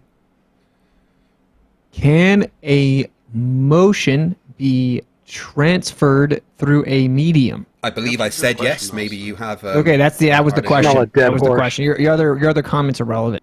So then, if the Earth is stationary and there's motion around the Earth, then there could be a force of that motion translated down to the Earth that could drag the pendulum around, correct? Nice hypothesis. Do you have anything to back that up? Wait. Say that it's correct. It's a hypothesis. Yeah. No. I said if it's happening, would it drag the pendulum around? Yes or no? Well, it depends what the medium was and the mechanism for it to be transferred. So you agree it is possible that the Earth could be stationary and the pendulum get dragged around? There's a hypothesis that you're talking about, but there's no evidence to suggest this is the case. No, it's not. No. We have tons of evidence that translation of motion and force through a medium is a real thing. So you're just saying that you want specifics of the hypothesis of why it's happening. And before we get to that, you're going to have to be honest and admit that there could be a situation, no matter what the details are, right? There could be a situation where the Earth is stationary and there could be motion around the stationary Earth, and it would translate motion and force to the Earth and then drag a pendulum around. Well, I couldn't answer that without knowing the mechanism behind it. It doesn't. So you're saying, is there there any could be scenario a that magic happen? pink elephant dragging the motion around. There's no evidence of this happening. What you are saying, you want me to go, well, this could possibly be the case if there's some kind of medium that could drag it around, but there's no evidence that there's a medium that could translate the motion of the stars to drag a pendulum around. And the Machian principle which you're referring to is a purely hypothetical thing that even in the hypothesis says that it would be imperceptibly small and would not give us the measurements that we experience in reality. Actually, they're currently coming out saying that Mach's principle applied to quantum mechanics may be what saves the paradigm from dark matter and dark energy. Again, it's all so you don't even know what you're talking about. Your own religion's going to end up invoking it. Well, no, the point is, sorry, is anything that I just said there wrong about the Machian principle? The Machian principle, that it's a theory? That it's completely hypothetical. There's no evidence behind it. And even if it was the case, what Einstein described, he described as an imperceptibly small motion that would not give us the measurements that we experience on Earth. Am I wrong about that? No, it's not completely hypothetical. You can test it. You can have an empty sphere. You could spin it around, and whatever's on the inside of that will have an effect of the force exerted into the interior of the system. You can literally do this a million ways. So you're saying that the Machian principle isn't hypothetical? Only as applied to the context of relativity, the context of the universe where the stars are so far away in a vacuum. Yes. Okay, well, I don't believe nonsense like relativity, double I don't care what you believe, frankly. Well, we're talking about the rotation of the Earth, so what we talk about has to be applied to that. And there is nothing about the Machian principle that could say that the movement of the stars or the universe in any way could make a pendulum drift the way that we experience it on Earth. There is no explanation for what we experience with the drift of a pendulum, apart from the Earth being a rotating globe. You're incorrect. So even Einstein himself explained that their pendulum could be dragged around on a stationary Earth due to Machian principle, which is integrated in principle in relativity to explain the Eddington experiment. Now, he said it would be imperceptibly small amount. Yeah, exactly. Of course, this is talking about the stars being thousands of light years away, so trillions of miles away in a vacuum, and that translation of motion would be like damn near not perceptible. Now, if there was a more dense medium in the sky and the lights were closer and there was a motion that was more local and there's a background medium, all these different aspects individually could explain it. And we know that motion and force translates through mediums, so it absolutely would drag the pendulum around. Maybe if we existed in some kind of fluidic space, but unfortunately species 8472 were mostly destroyed by the Borg. See, you got nothing. And nothing apart from the fact that what you are saying makes no sense in the context of what we are talking about. It is hypothetical. You're saying that what's making the stars move wouldn't make the pendulum move also, Craig? No, there's no evidence that it would. There was a ton of ifs in all of that from Witzit's side. Yeah, like you. If the Earth is rotating, then it's causing the precession of the pendulum. Yeah, but that's a prediction according to science. Obviously, you don't know the scientific method, so you wouldn't understand how that works. Well, no, that's okay when you do it. All right, so no, you just don't know the scientific method. That if statement of if the Earth is rotating, that falls from the laws of motion affecting things that say mechanical gyrocompasses and mechanical gyroscopes. The laws of motion say that if something is rotating, you'll see a deflection in those. That's right. So if the cause of the sidereal rotation is not actually the Earth is moving, but it's just the stuff in the sky move, and there's a mechanism of that movement, regardless of what it is, it would translate motion down to a stationary Earth. And then it would drag how would it do that? You're only supposing that there is a medium there. They only agree with Einstein when it suits him. You realize that, right? No, Einstein doesn't say it would happen. Even Einstein said it would be imperceptibly small, like Witzit just said. But then Witzit said, oh, but if there was a thicker medium, blah, blah, blah. Yeah, if. Who cares about if? We don't have a thicker medium. We have a near vacuum. So if the stars are light years away, then it would be inconceivable. Gleam has been trying to talk. Yeah, let's let Gleam go. Sorry, Gleam. Go ahead, man. How you doing? Yeah, you're good. Just to try and progress it more. Don't pick out the particulars here, because it's more of the thought experiment to follow your acceptance that it could be put into a hypothesis. So let's deal with everything that we tangibly know, let's say, except that the Earth is a sphere. Now, with the pendulum, we understand that the pendulum is a plumb bob, basically, isn't it? Yeah. And more often than not, I see them and they're metal. Yeah. Now, when you put metal in motion, it with a wooden one. Yeah. Okay. It's just the metal it provides you with that longevity.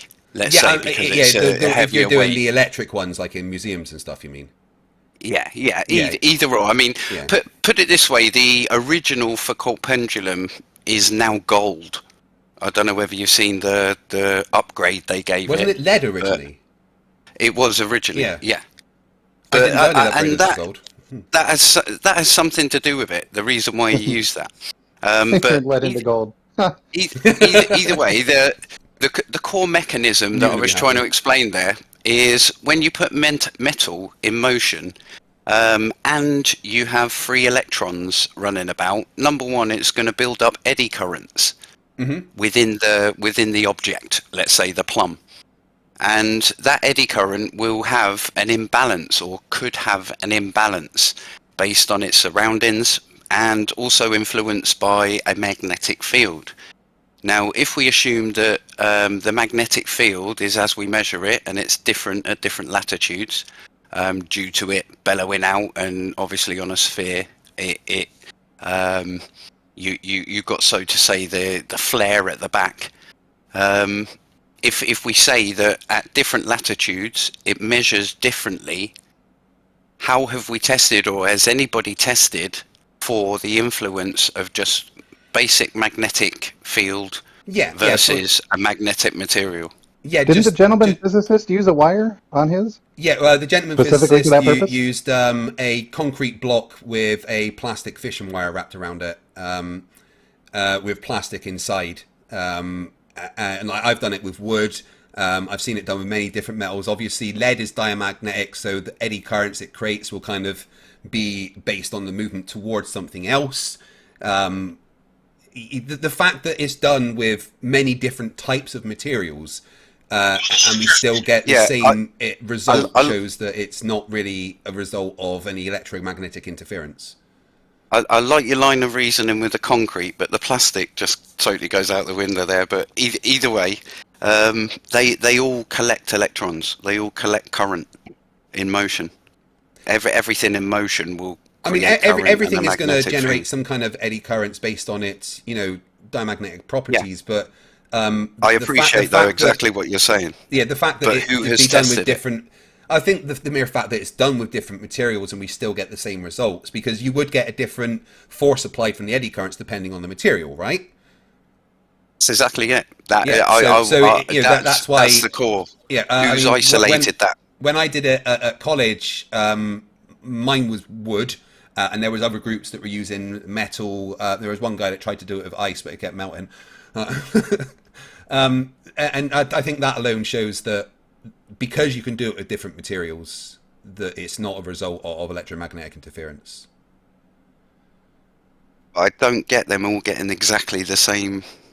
Well, the eddy forces are going to be really small, all right? Especially if there's not things around it, because like if you're moving something that has a magnetic field towards something else, as those things move towards you, can have eddy currents build up between them, right? But if you're a freely moving object, if you're a freely moving object, the eddy currents aren't going to force themselves against something else. It's just going to be eddy currents within that one object. No, you're right. You kind of it's need got an interaction to be a reaction. And yes. If you have the pendulum away from other things, then I don't think there would be enough eddy currents building up to create forces that would generate a difference. No, that's cool. And yes, perfect answer. But I'd say that we know that the magnetic field actually reacts with little bits of metal, tiny bits of metal, in fact, because we use them in compasses, even though there is a magnet on the other end, obviously. However, that's what happens when you create eddy currents, you create charge, you create a magnetic field. So you're kind of turning whatever it is into a tiny magnetic field or a massive magnetic field, depending on the material. Yeah, I just think the forces involved, electromagnetically are are too small to make a perceptible difference over, say an hour of a pendulum No, it's swinging. valid. That is a very valid statement, but that was my point. Who's done that? Who's tested that? Who's basically done the old, where they touch something or ground something before they'll start it swinging, and then It's who has interesting, measured how much charge it's picked up over a certain amount of time. But just the whole point of going through that whole tiny thought experiment was just to show that exactly that Earth's magnetic field. If you were to take a flat Earth model, a flat Earth approach, the Earth's magnetic field will be vortexing around it, and therefore that's doing the motion, and therefore that is creating the currents which are aligning your compass. So that is kind of like the Machian principle of something out there affecting something here. But yeah, you're right. But when we're talking about the Machian principle, you need a medium that's able to translate that movement, right? And there isn't a medium. We know we've sent, even if we don't believe in space travel and stuff, we've sent up balloons and stuff to know that there's practically zero pressure up there. There is no medium that could translate that motion. There's no mechanical explanation as to how the motion of the stars could get to a pendulum. That's incorrect, actually, because even when you have a vacuum chamber, so like one step would be like do the pendulum in a vacuum chamber, see what happens. But even in a vacuum chamber, we have transference of energy, force, and motion. We have an electric and a magnetic constant. This is well documented. So you actually don't need physical air molecules, which is actually just a concept anyway. You don't even need that to actually have a translation of energy, force, and motion. So you're just basically asserting that, but all you need some kind of medium, don't you? That you can do it in a vacuum chamber. No, I'm saying that you need some kind of medium to translate the motion. Do you agree with that? Well, that means that if, according to you, then there must be a medium in the vacuum chamber. Why? Because we translate force, motion, and energy in vacuum chambers. Checkmate. Wait, no. The motion of the stars to move a pendulum, how would that... what is the medium that would translate that motion? That's what I'm asking you. Again, in a vacuum chamber, we can transfer force, energy, and motion. It's well documented and well known. Okay, so if you're claiming that the only way you can transfer force, energy, and motion is a medium, then according to your own statement, inside of a vacuum chamber, there is a medium. Now, are you talking about a specific experiment, or what kind of force and motion has been translated? What are you talking about here? Oh, there's all kinds of experiments. You don't know about vacuum energy? But vacuum energy isn't anything that could explain the movement of a pendulum. We're talking about the translation of force and motion. Yeah. So do you agree that force and motion can be translated in that could translate the motion of the stars? There's no physical mechanism for that to happen. Do you agree that force and motion can be translated in a vacuum? Depending on how you're doing it, are you making force and motion happen via magnetic fields, or what? What have you done? Magnetic fields is one way. Yeah, we have a magnetic and an electric constant in a vacuum chamber. We have what's called free space impedance. Yeah, and again, none of that affects a pendulum because you can do it with different materials and you get different results. So it's not a result of that. There is. First of all, you just say stuff a lot. Wait, no, I was still talking there, but again, you keep saying that there's a movement of the stars being translated that could move the pendulum. That is a completely 100% baseless assertion with nothing behind it, no evidence to say that could happen to get the results that we have. Do you have anything? No, actually, like an intellectual that's competent would understand that detecting Coriolis or centrifugal effects on the Earth is not exclusive to the Earth itself moving, nor is looking at sidereal and solar rotation, because they're interchangeable reference frames even according to relativity. The question is it the Earth moving, or is it stuff moving around the Earth? This is the fundamental question.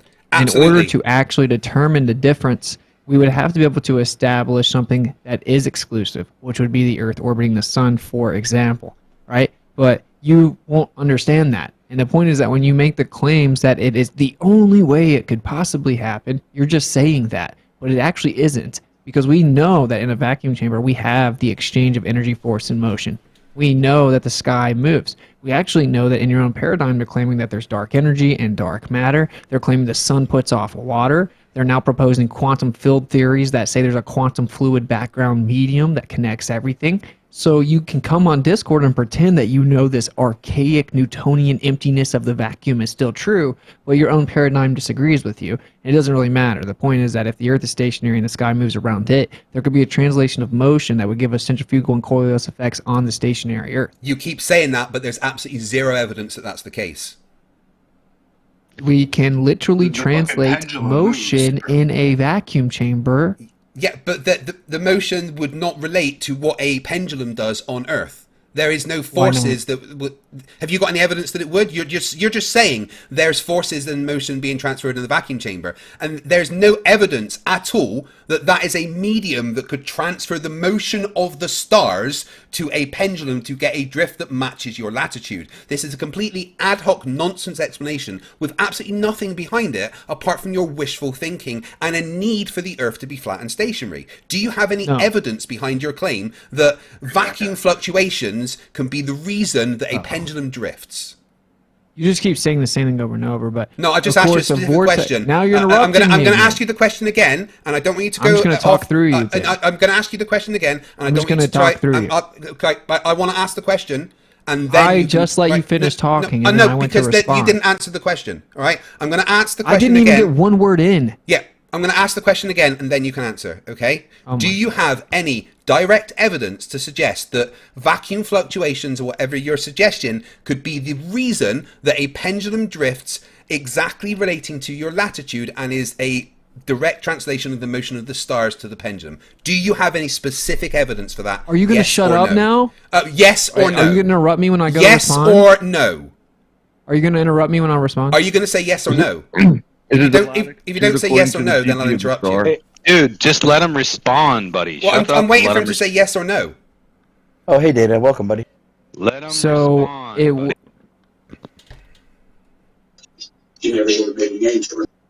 Okay, so it actually does make sense, even relative to latitude.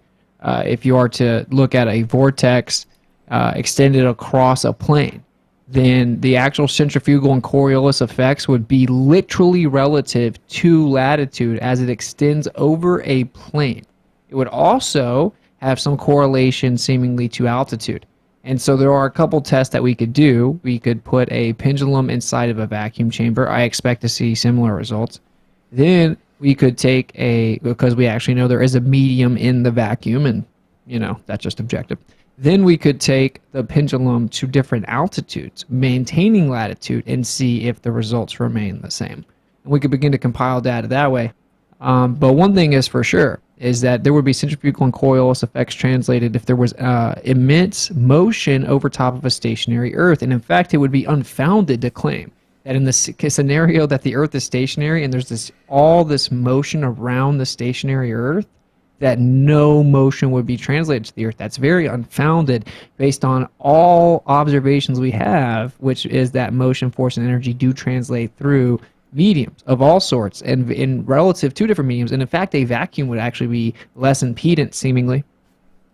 Right, okay, that was a very long yes or no and didn't answer the question. Everything you said I did answer the question. No, everything you said is hypothetical. You assumed a vortex. You assumed that the forces would be exactly the same without anything to back that up, like maths or anything. This magic vortex somehow absolutely matches what we get with latitude. No, complete nonsense with absolutely zero base behind it. You just made that up and said that it would match with nothing to clarify that that's the case. There is no medium that can translate the physical motion of the stars to a pendulum. It does not exist. You are making it up. You have no evidence for anything that you are saying. This is a fact. You cannot deny it.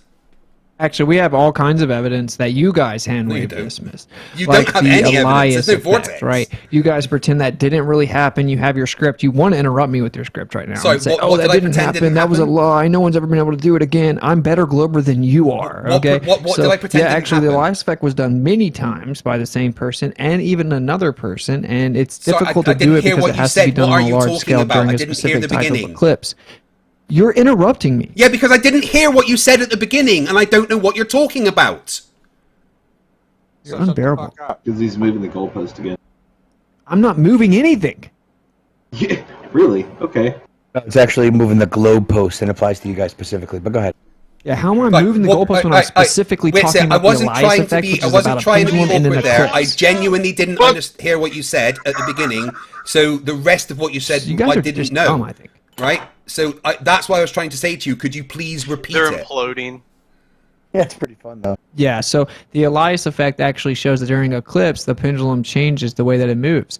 And now if this effect is real, which the only option that you have is to dismiss the whole entire phenomenon. But if it's real, that makes perfect sense where it is the sky and the motion within the sky that causes the pendulum to move, right? Because then a change in the sky would change the motion of the pendulum. Of course, in the paradigm that you believe in, that makes no sense. So would you like to, instead of just repeating your script that you don't believe it's real, would you like to concede that if, hypothetically, as a hypothetical preface of if, okay, soak it in.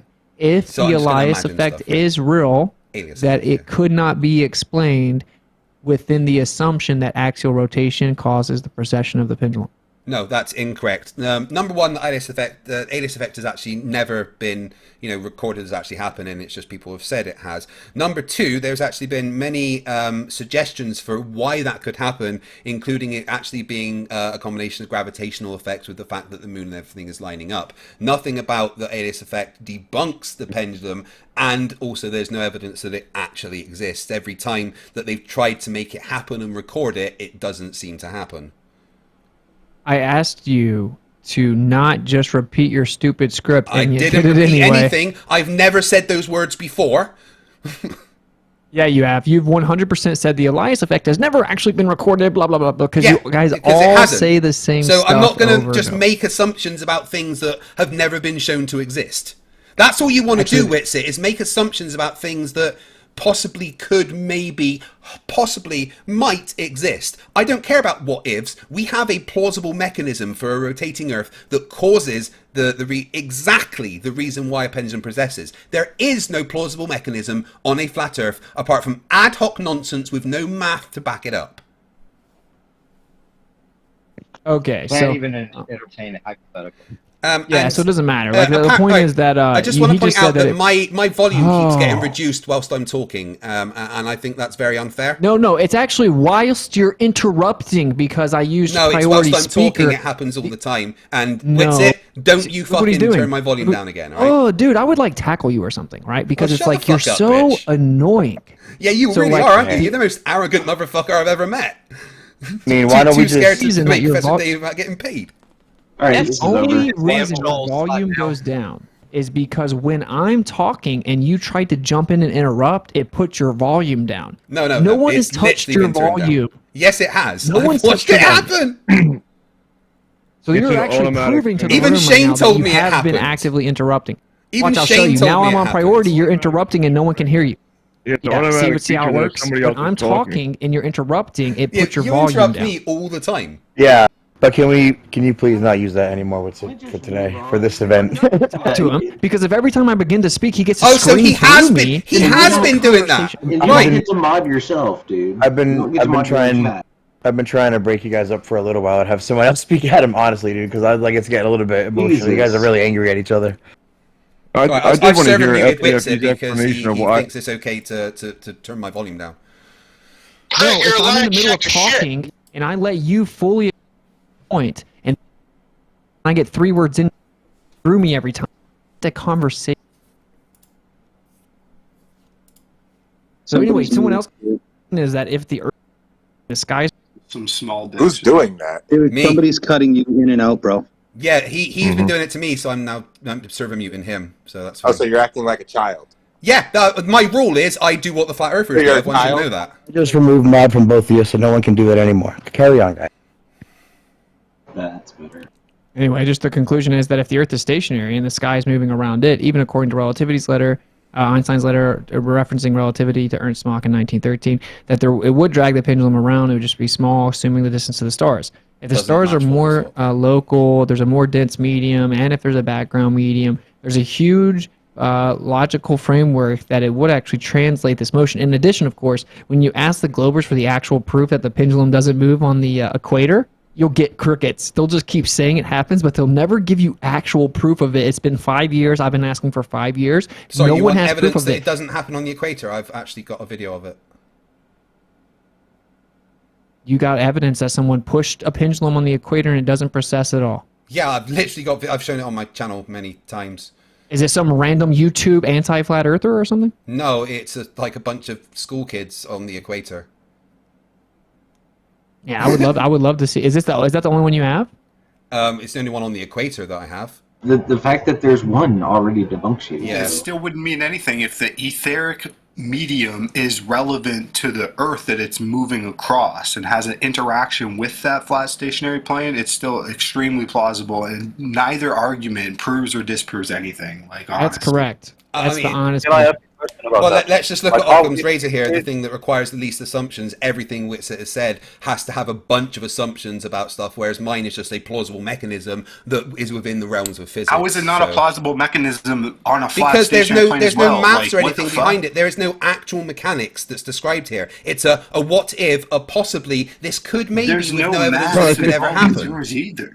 You're just Yeah, no, mine is a physical mechanism mechanism as a result of physics actually happening. Did he just invoke Occam's razor, that which causes, like, requires the least amount of assumptions? In order to think the Earth is rotating, causing it, we also have to think the Earth is orbiting. It's a package deal. If the Earth isn't rotating it's and not. orbiting, No, you're saying that. It's not. I'm the just Earth talking about isn't I'm just talking orbiting- about the Earth's rotation. You're the one adding in the rest of it.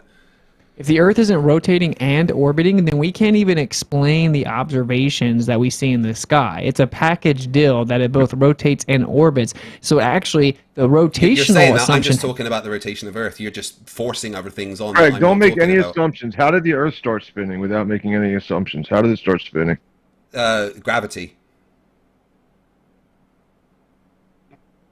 So the point is, just objectively, and I'm going to fall back. Like, if it's a package deal, they want to separate it because they don't like the orbit part. No, you're But it's forcing like it if to the be a Earth package is- deal. It doesn't need to be. Stop. If the Earth is rotating, it has to also be orbiting, unless someone's going to propose a brand new model that could possibly explain what we observe, right? But you need the rotation and the revolution to explain that it's the Earth's motion that causes it look like there's motion in the sky. And this actually comes into a huge problem when you talk about Occam's razor, because that requires us to believe that matter contracts, but you can never measure it, and every detection of stationariness is actually a proof of motion, and that time slows down. It requires a ton of assumptions to Nice assume it's non-sequitur. axial rotation causing it. Nice non sequitur Imagine to the assuming pendulums. an yeah. entirely new dimension just to protect your globe, and then citing Occam's razor. Right? The audacity. I've not cited any extra dimensions or anything. I am just, within regards to the pendulum, Occam's razor matches the globe. You just said and space not time anything was else. the reason it spins. No, I didn't. I said gravity. Oh. Which is what? An apparent attractive force between all mass. Is The bending and warping of space-time. Yeah, and it's also an apparent attractive between all, force between all mass. That's exactly what gravity is. Apparent meaning it's not actual, and it's not an actual attractive No, force, that's not nor what is it an apparent intrinsic means in the property realms to of mass. science. That's not what apparent How means in the did- realms of science. How did gravity make the Earth start spinning, and when did gravity decide not to attract more masses? Gravity's always attracting mass. Okay, so why are we constantly bombarded by mass that is flying around the Earth? You never heard of asteroids? Yeah, I've heard of Asteroids. You guys are asteroids. funny. Yeah. But can you prove them? Unicorns. Can I prove asteroids? Asteroids. Yeah. Prove asteroids. Wow. Well, actually, not only maybe 2.5 months But ago. not today word. The first question was, how did gravity No, I manage was- to I make mean, the I was mass talking- spinning? Yeah, but that's more Right. important. That's more Come on, important. Stop Again, being a gravity dick. is the answer. So, Yeah, how did gravity do that? so it pulled inwards as with lots of Okay. mass. Right. So if you're sitting on a chair like that you can spin around in, right, and you've got your arms out in front of you and you're spinning around, and then you pull your arms in, right, it increases the rotation, increases the speed, right, and that makes you spin. So as gravity was pulling in all that mass and it started to rotate, the more it pulled in, the more it spun until it got to the size that it was, and then it basically maintained that speed of revolution forever. Why was it spinning in the first place, man? Because of gravity pulling things in. It only No, amplifies. that's It how it doesn't. added up. Why did it start spinning in the first place? Right. You have to have the inertia. You have to have the angular inertia in order for that effect to take place.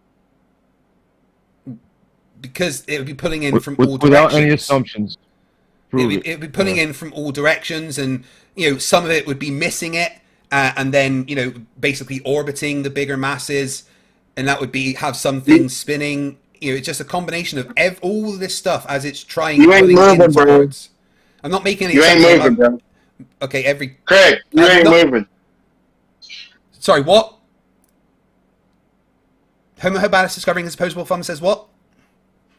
He said, I promise you, Craig, you're not moving. I've measured the believe you're rotating. You have to believe you're orbiting. I can't believe you invoked Occam's razor, bro. Occam would be rolling over in his grave. Yeah, Occam would literally agree with me 100%. Hundreds of receptions, man. So can I ask you this? If gravity is the factor which started making the Earth spin, when did it decide to go over into a constant and stop creating more speeds? Once there was no more mass to pull in. Ah, okay. Then. So it ran out of mass. There was no more stuff. But doesn't it accelerate anyways? It doesn't accelerate constantly. That requires a force. Yeah. But why is it accelerating and then going slow and then faster again? What's going slower and faster again? The spin of the Earth. Why is it sometimes accelerating and then going a bit slower? I mean, it's not minimally. You're off script, bro. Get back on Maybe script. talking It is about the elliptical orbit needing to accelerate because it's elliptical. Wait, are you on about Earth's rotation or Earth's orbit? Which one? Any of that bullshit, bro. Any of that bullshit. But stay on script, please. Jesus Christ. I had a question for Witsit quickly about the magic medium. Yeah, he's gone. So. Just No, wondering, you say the magic medium. You say the magic medium, but I mean, ain't light propagated through nothing in your medium?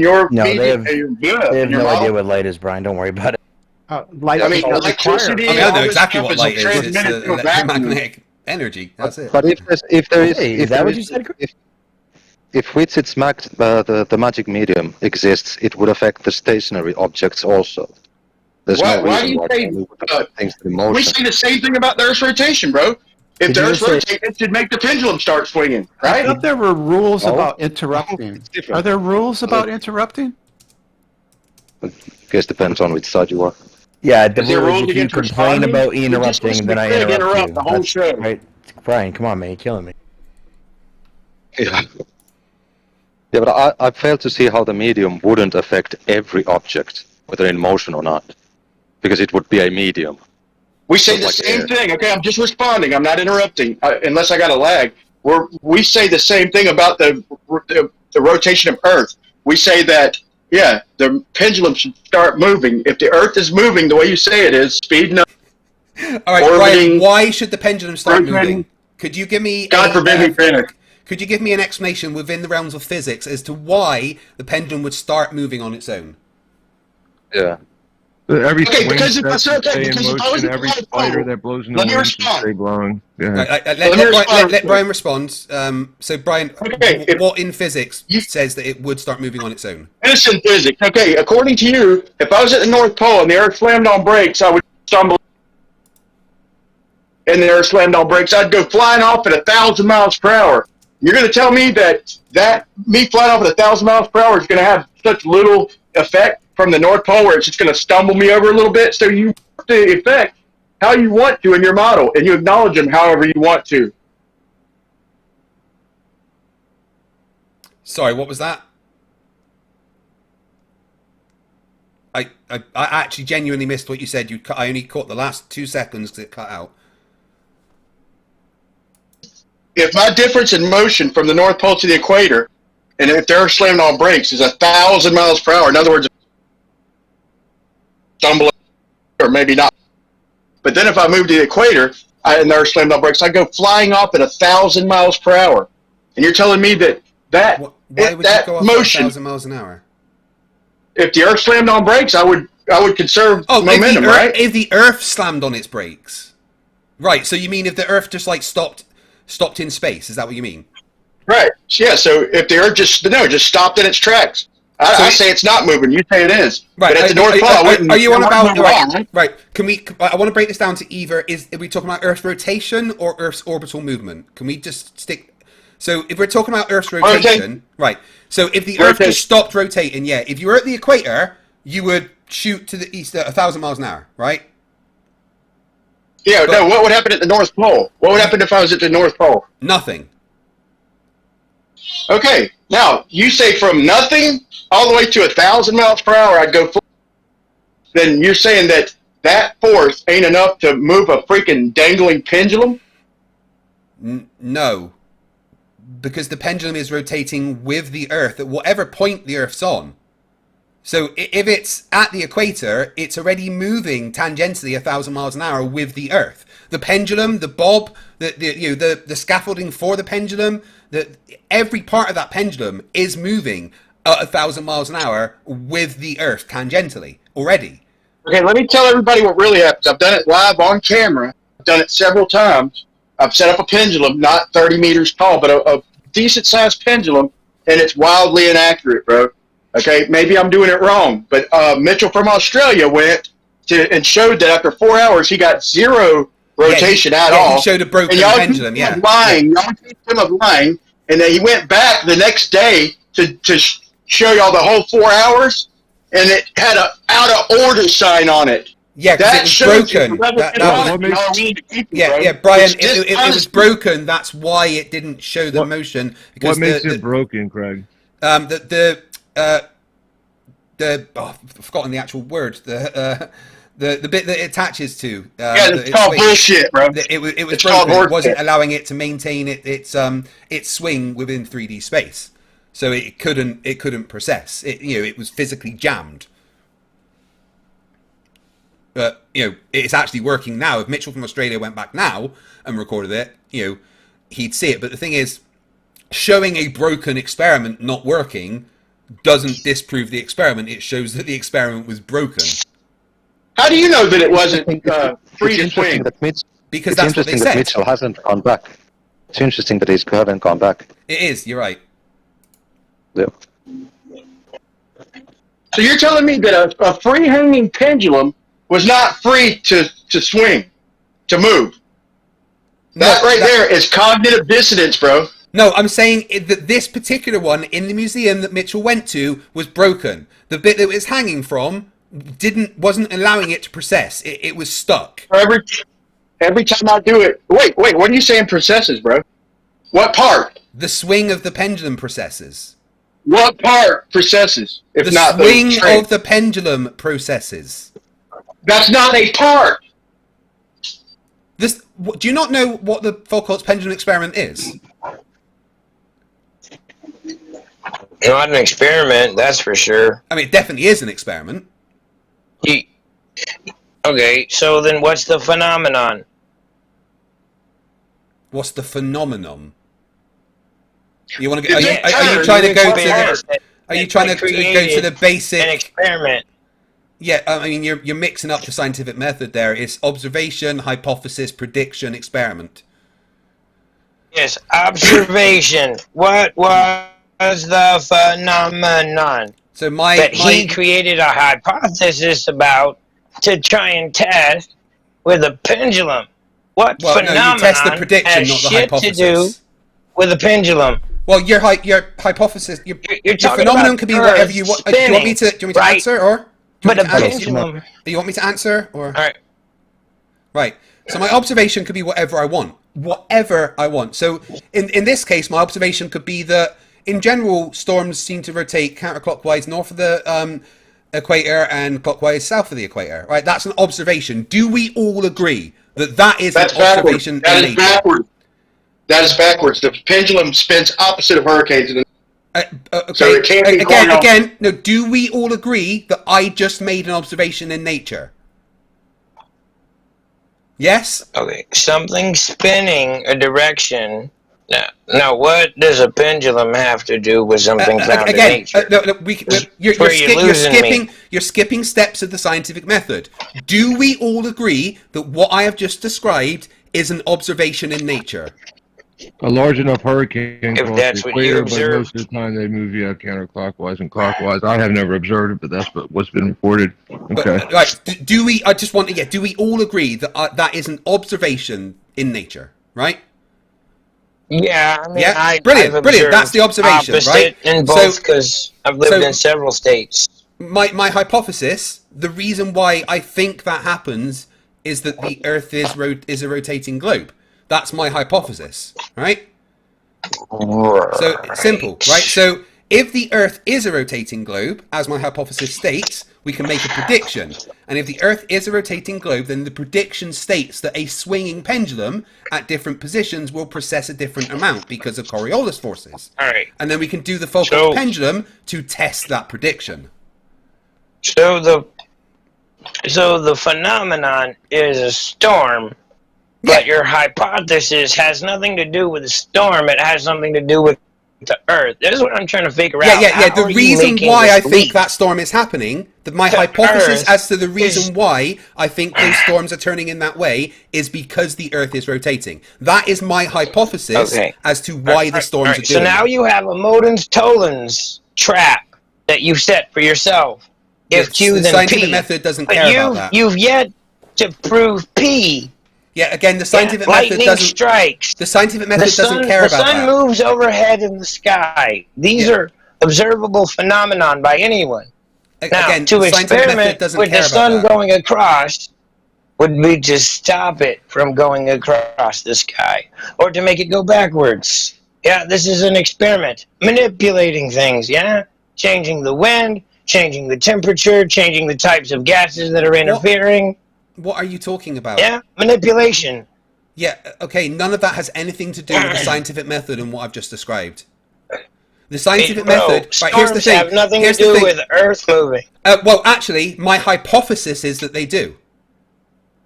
Yes, and that's your my hypothesis can but- be whatever I want. As long as my hypothesis is testable, it can be whatever I want.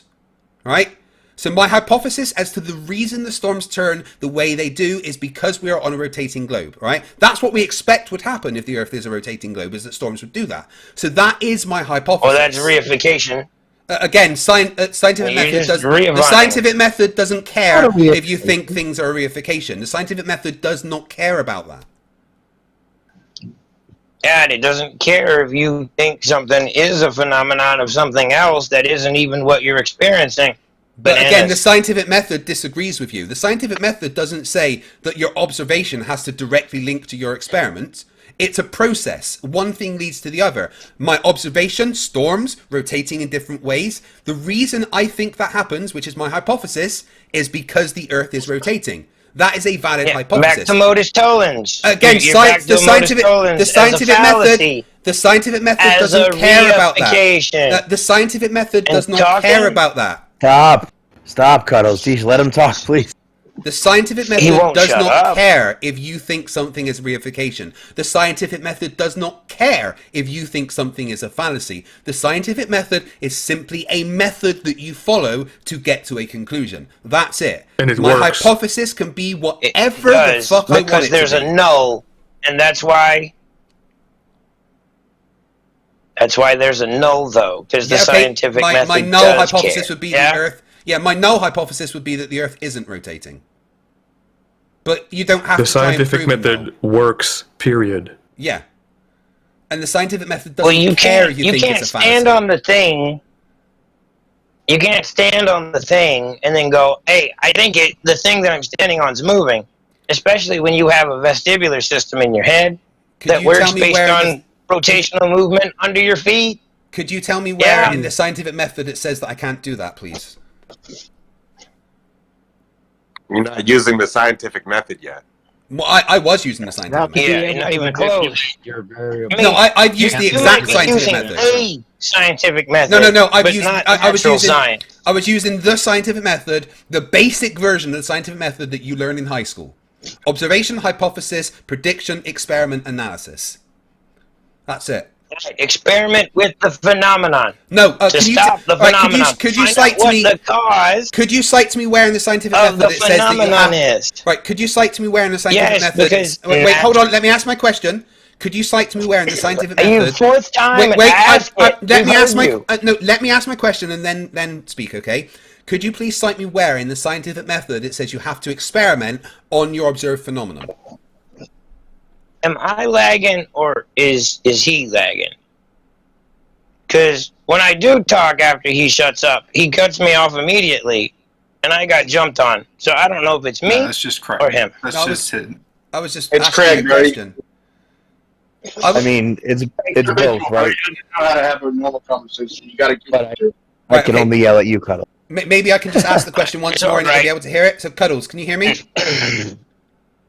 Bro, 5 times isn't going to change the fact that it's nonsense. Well, can you hear me? I just want to confirm that. Scientific method in natural science deals with cause, effect, relationships, and what? Phenomena observed. What causes the phenomenon? So, Earth rotating, where can I go to see this phenomenon with my eyes, not a device? Where? Well, okay, that's not Real the scientific simple method. shit. Right. Well, hold on. Observe the phenomenon is step 1. Yeah, no, but I asked you a question and you didn't answer. Observe phenomenon is Why step won't you 1. answer my question? Where can I go to observe this phenomenon? Why are you running? Well, because I asked you a question you haven't answered. I mean, I've observed my phenomenon. I've observed storms rotating in different directions north or south of the equator. I've physically observed that myself. Yeah, but why is it opposite of the pendulum, bro? If you say Coriolis, why does the storm turn opposite of the pendulum? So you're saying it's the pendulum and the Coriolis, yet they're opposite. Because a storm isn't a pendulum and they react to things different ways. So not... Storms tell you that the atmosphere is not attached to the Earth. Yeah. Is that right? So Cuddles, again, the question to you was, could you please tell me where in the scientific method it says that you have to do an experiment on the observation? Could you please cite that to me? No. Yes, because that's not how it works. Effect. You don't have to cite it. Cause and effect phenomenon. You are trying to determine, using the scientific method, what the cause is of the observed with your eyes, phenomenon in nature. Could you cite me that, please?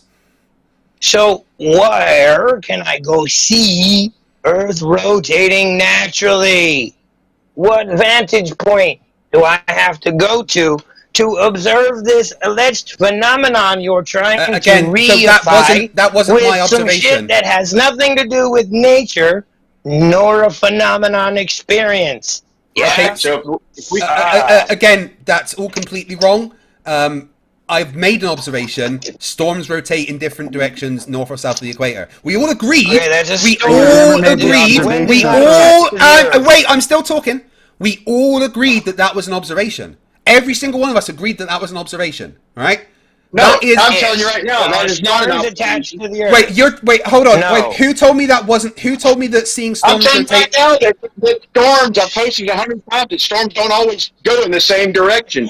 And I'm also telling you that if you're saying it's earthquake, then why is the pendulum doing the opposite, bro? Because they're different things. Their phenomenon has to be real. Yeah, nice straw man there, Brian. They're different things. A pendulum is not a storm. They will react to Coriolis forces in different ways. So it's not Earth rotation causing it because they're going opposite of each other in the same. Yeah. Again, the Coriolis forces are applied in different ways because storms are not swinging pendulums. So not this shouldn't be hard to comprehend that a storm is not a swinging pendulum. But I would like to get back to the fact, Brian, that you told me that it is not an observation to see that storms rotate in different directions. Wait, there must be a different effect then, right, bro? There's got to be a different effect if they're going in opposite rotations in the same hemisphere. Okay, you're just ignoring what I'm saying?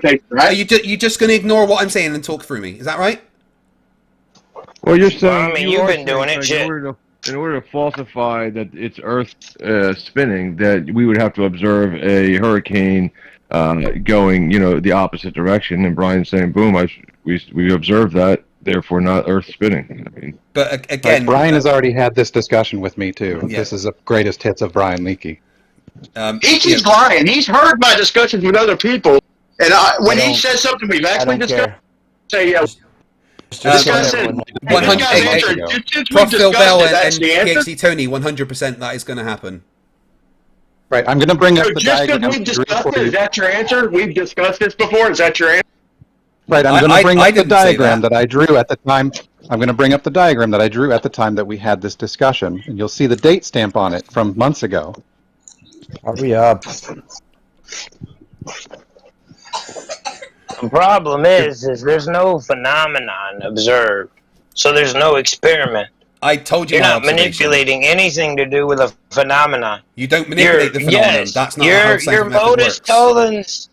Yet again, modus tollens. If Q, then P. Could you cite me where in the scientific method modus tollens comes in? Could you cite me where in the scientific method modus tollens comes in, please? Chill. You chill.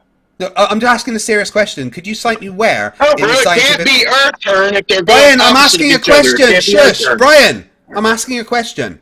Cuddles, could you please cite me where in the scientific method that it has a modus tollens? Well, it doesn't exist in there. That's why you want. Michael, it's alright. I'm asking Cuddles a quick question. If I could just get an answer. Yeah, I can hear, bro, but he doesn't have an answer. It doesn't exist in there.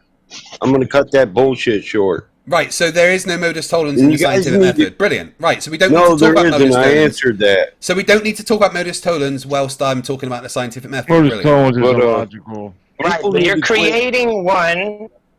Over talking, please. Fallacy. What fallacy? Bro, you're saying if Q, then P, and you've yet to observe P. Again, I'm using the scientific method, not modus tollens. Hey, dude. I'm using the scientific method, not modus tollens. So why are you talking about a different thing? Bro, you're over talking. I'm in the middle of talking. Let's talk about the scientific method, not modus tollens. Why are you still talking? Why? Okay. Why? It's fine. I just want you to talk about the scientific method. Why? Can you talk about the scientific method? Jesus. I've explained why it's a modus tollens. It's not in the scientific method talking about it. Modus tollens is a totally separate fallacy used.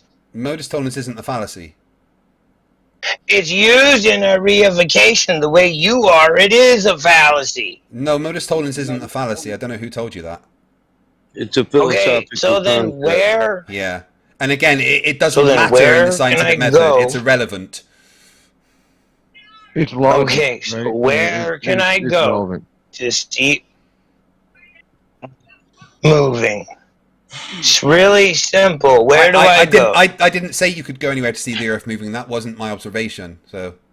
Okay, so then my observation is storms. do We you agreed have on a what my storms pendulum was. based on a phenomenon to do an experiment when you do not have a phenomenon? I do have a phenomenon. We've talked about that several times. It's storms rotating in different directions. Okay. And you said that's what not does the rotation, so it's not the phenomenon, because you already No, said it is a not phenomenon. rotation. We all It's a agreed that's a separate phenomenon. No one can disagree that that's a phenomenon. Everyone's agreed that's a phenomenon. That has But it's nothing to do not that with... Well, my hypothesis is that that's because of rotation of the Earth. That's my hypothesis.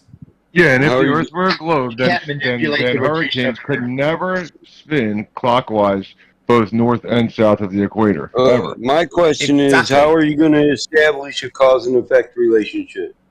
Between what? Yeah, you can't The manipulate storms, variables. You can't excuse me, manipulate- the Yeah, storms, could you cite me where in the scientific method it says I have to get a cause and effect relationship between the observation and the experiment? Could someone cite that? No, to me, I please? can't even finish my sentence. To establish cause and relationship in the natural scientific method, yes, you do need experimentation. Could you cite 'Cause me if that, you say- please?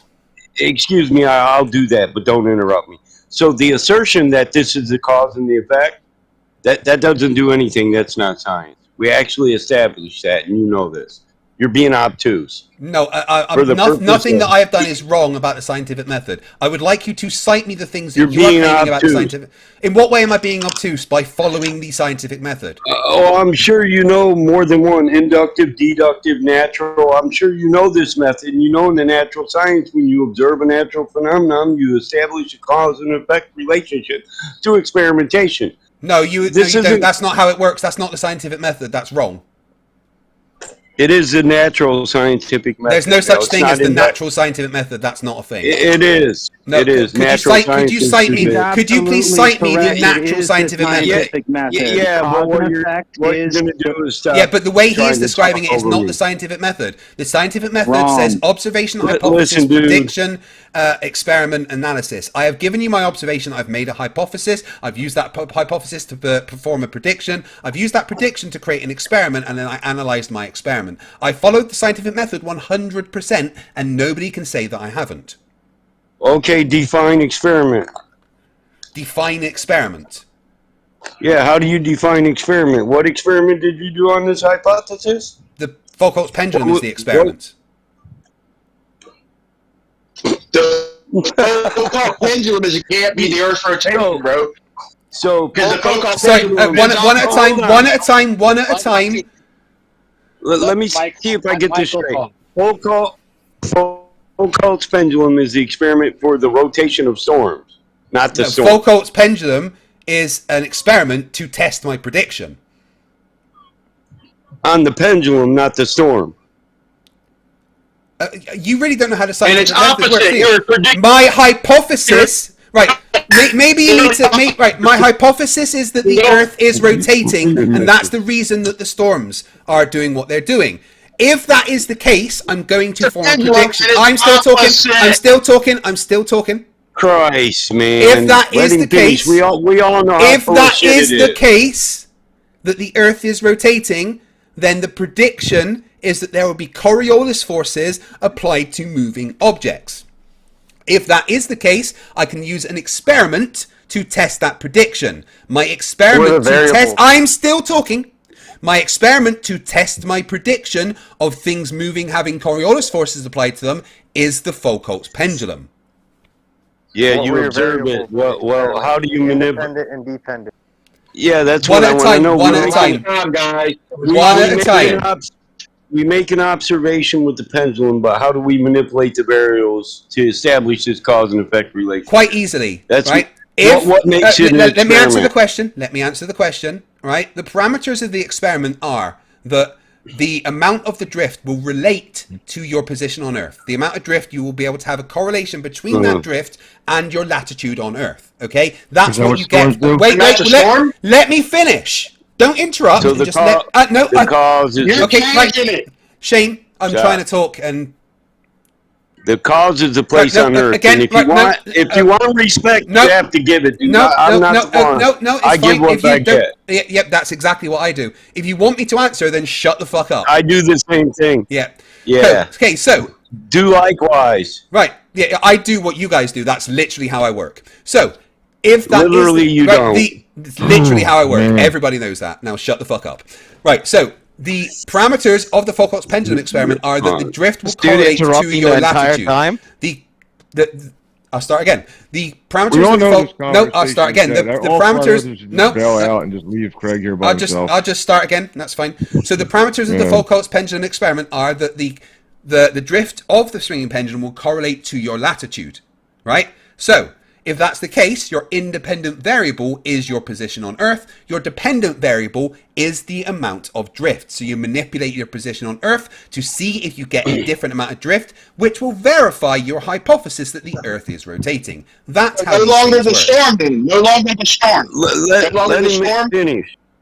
I want to ask my next question. Okay, the independent variable is the cause, right? It's not dependent. The dependent variable is affected by the cause. Yeah. So your cause for the pendulum is geographic position, not rotation. That's what the prediction says, that if the Earth is rotating, then a different position on Earth will cause different amount of Coriolis forces. So to test that prediction, the independent variable would be the position on Earth. The dependent variable would be the amount of drift, because that's what would happen if the Earth is rotating. You would get different amount of forces applied at different latitudes. A rotating triangle, a rotating square, A sphere, as my hypothesis has said, the Earth is a rotating globe. Look, I know you guys have issues with the scientific method, but this is what you are taught in high school. Bro, stop your gaslighting, bro. Here's nothing gaslighting. That's a fact. I don't think you know what gaslighting is either.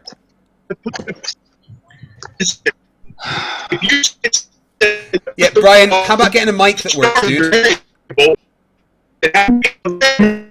I need some help. Him. Brian's definitely CGI. Talking to Craig, so. Hey, Brian, your mic was really messed up. What? Please stop Johnny 5. Can I make a tangible suggestion, though? Hey, Gleam. Or can Flat Earthers, what should the experiment be? Wait there, can I just ask a tangible question to Craig? Yeah, dude. Yeah, on your observation, can I just double check it was that you noticed that in the northern hemisphere they were spinning one direction and then the other hemisphere they were spinning the other? Yeah, that's my observation, yeah. But then what would happen, let's say we go through the scientific method and you are given exactly what you were asking to be given. What happens when you then observe anticyclones, which do the complete opposite in the opposite hemispheres? They're very rare things, and there's explanations as to why that happens, and it's only very close to the equator. I mean, it actually is when you look at all the forces applied. And it's to do with high and low pressure? Yeah, and the high and low pressure bands can go above and below the equator at certain times. But in general, like my observation was that in general, storms north of the equator go counterclockwise and storms south of the equator go clockwise. In general, I'm aware that there are very minute exceptions to the rule based on very particular circumstances. No exceptions, Craig. Well, of course there can be exceptions. Anticyclones are high pressure. There can't be exceptions. High pressure in the middle. Of course there can be. No, it's not an exception. Anticyclones are high pressure in the middle. Ruhif. So they follow Coriolis. Oh, right, I see what you mean. I see what you mean. All right, guys, we talked about this for 3 hours yesterday, please. Coriolis is killing me. I got confused with Ruhif said. So, explain that. Right, maybe I'm getting anticyclones confused. Ruhif, could you define an anticyclone for me? Is he still there? It's a high pressure system in the center, right? So the air actually goes outwards from it, and it still follows Coriolis. So, which way do they rotate the same way, north and south of the equator? No, He's right. No, you are right, and it's the low pressure that goes into it like a vortex. Okay, right. But that's all saying that's dictated by pressure. A simpler explanation. Yeah, you pressure don't even related. know your own fucking model. Weather. That's pressure related to the temperatures and the downdrafts and stuff, not any rotation of anything. It causes rotation. That's how hurricanes are caused work. By pressure change. Hurricanes I know get their energy from low pressure. Hurricanes get their energy. Hurricanes. Yeah, hurricanes just don't pop up as hurricanes, right? They're first storms. Yeah, they're storm systems. They're not actually in a hurry. That are turning that have high and low pressure and have a certain they're not in a hurry. Them satelloons above your and island. they usually are established. Are freaking out. We can't hear you. Certain times of year, which would also tell you their weather. Robot. Yeah, those satelloons over your island over there are getting a little bit wacky today, dude. I actually heard him crystal clear all the way. Yeah, he sounded good to me. Wow. Oh, for me it was breaking up. Perhaps you're getting hacked. Right, guys, stop hacking them. I've told you about this. It's where all the knowledge is at. I do want probably a back and forth between Mr. Nice Guy and you. I think he's here. That would make for good entertainment. Maybe before it's over, we've been going for like 3.5 hours. I've got about 15 more minutes. I probably should. I've got to get out with my kids to take them to school in about 5 hours. But Mr. Nice Guy.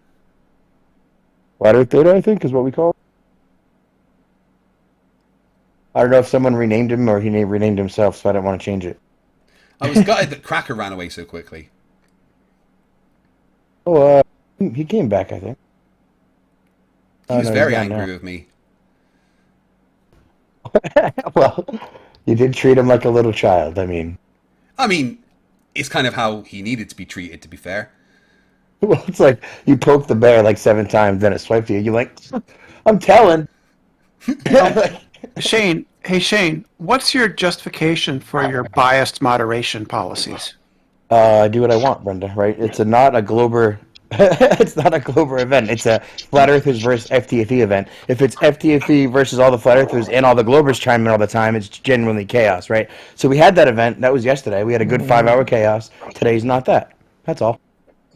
Right. I've been trying to mention something on this. Yeah, I've been trying to mention something on this hurricane topic for a good hour or so, but I've been muted. I had a drawing, and somebody else posted it for me because I was apparently in the wrong text chat. The low pressure system, the air is rushing into it, and that's why it's rotating the opposite direction of the pendulum. I've been trying to explain it, but nobody wanted to unmute me for some fucking reason. Well, nobody cares. You didn't ask. When you did, I got you. Hold on. I've asked What's the control? in 3 different channels now, but that's okay.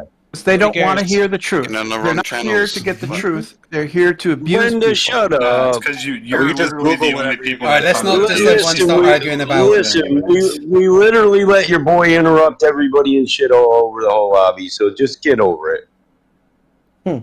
I think it's been fun, to be honest. I think you guys know how I would moderate if it's my server, and you got fair as it's gonna get. Hey Shane, I do want to say I'm sorry for muting Witsit, but I didn't appreciate him using that tool on me. Well, I think he was kind of overusing it, to be honest. So I think the new rule is if people are involved in an event, they shouldn't be moderators. I think that's fair. And then as soon as it's done, we'll reinstate it. So no big deal. It's not that we don't trust you guys. It's just that people can't be trusted. Oh no, We don't found trust with me. this, right? I will destroy you.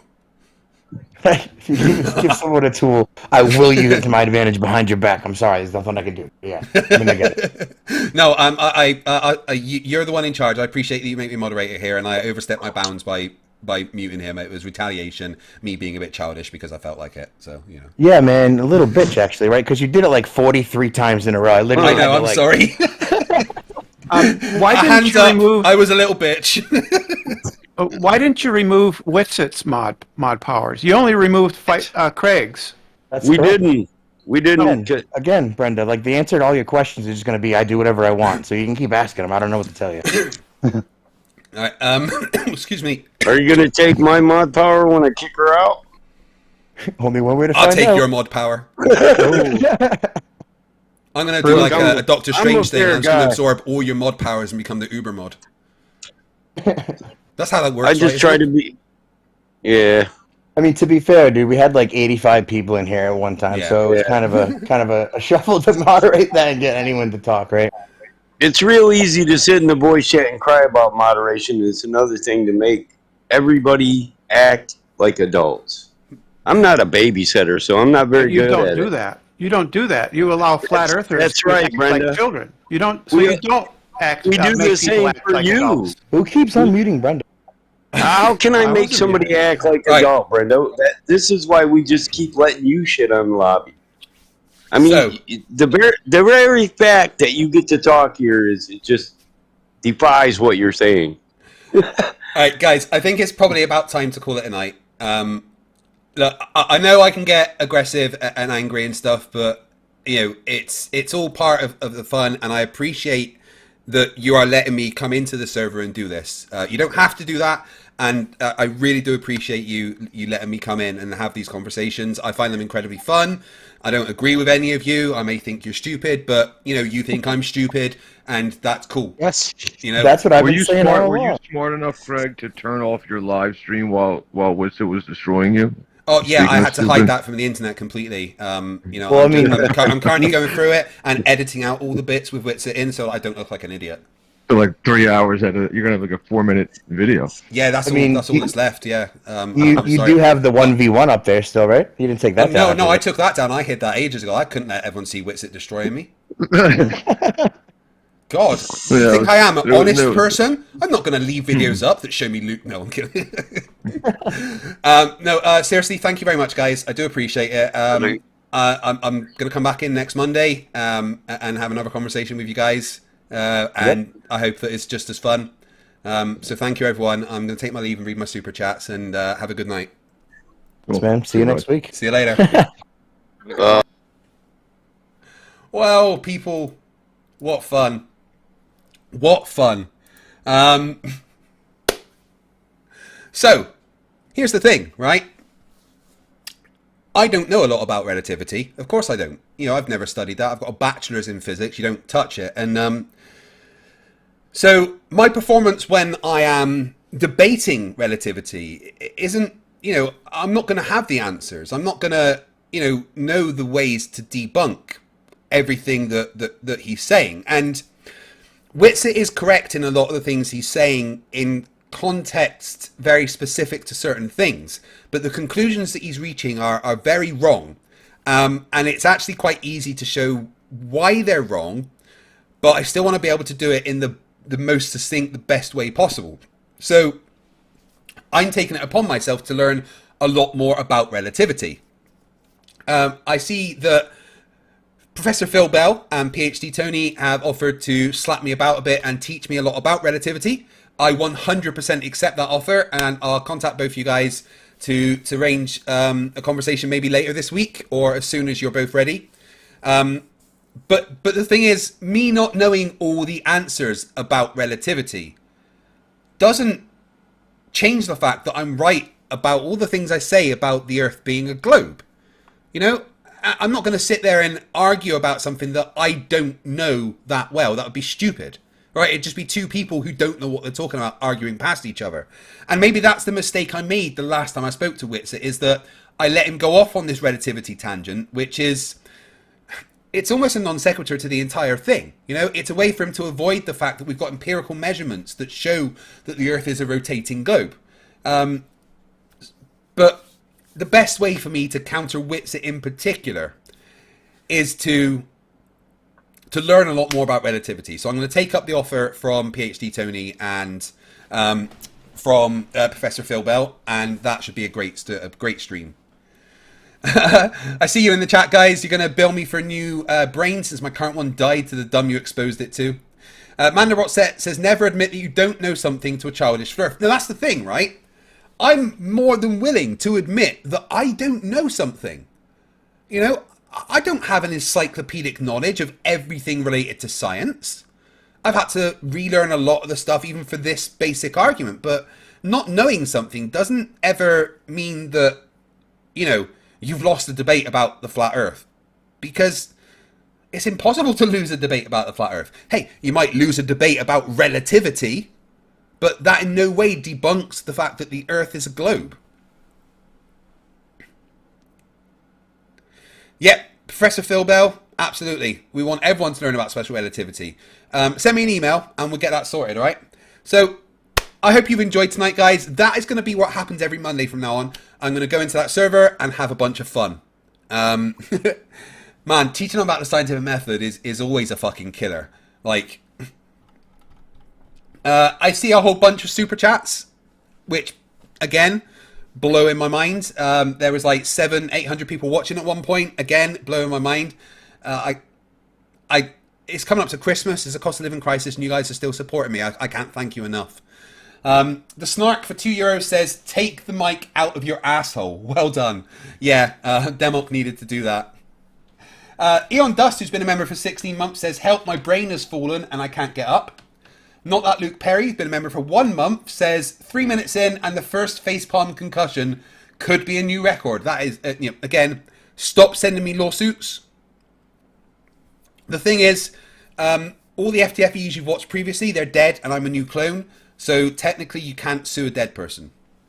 The Jumbo Show for $5 Canadian says, make more live debates with those potato heads. Don't worry, every Monday. Dave Kircher, hello Dave. Member for 3 months says, enduring the Demok gibberish is tiring. Dave Kircher has become one of my favourite people in the world. Look up who he is if you like the video game Portal. Not that Luke Perry for £2 says, never known a Discord to actively feel sticky. Ooh. Mark Grondin for $5 says, so you can get yourself upgraded facepalm protection for these. I don't know how you can put up with them, but thanks. It's my job. I love it. Petermas Prime for $5 It's clear that all of this drama happens on the Flerfs side because Flerfs are vicious imbeciles that only have their own self-interests in mind. Yeah. You notice how Witsit wanted drama. Alright. I've been trying to arrange a debate between him and Professor Dave on my channel. It's a favour to me, Professor Dave is doing it on my channel, but Witsit says I'm too horrible, blah, blah, blah, won't come on.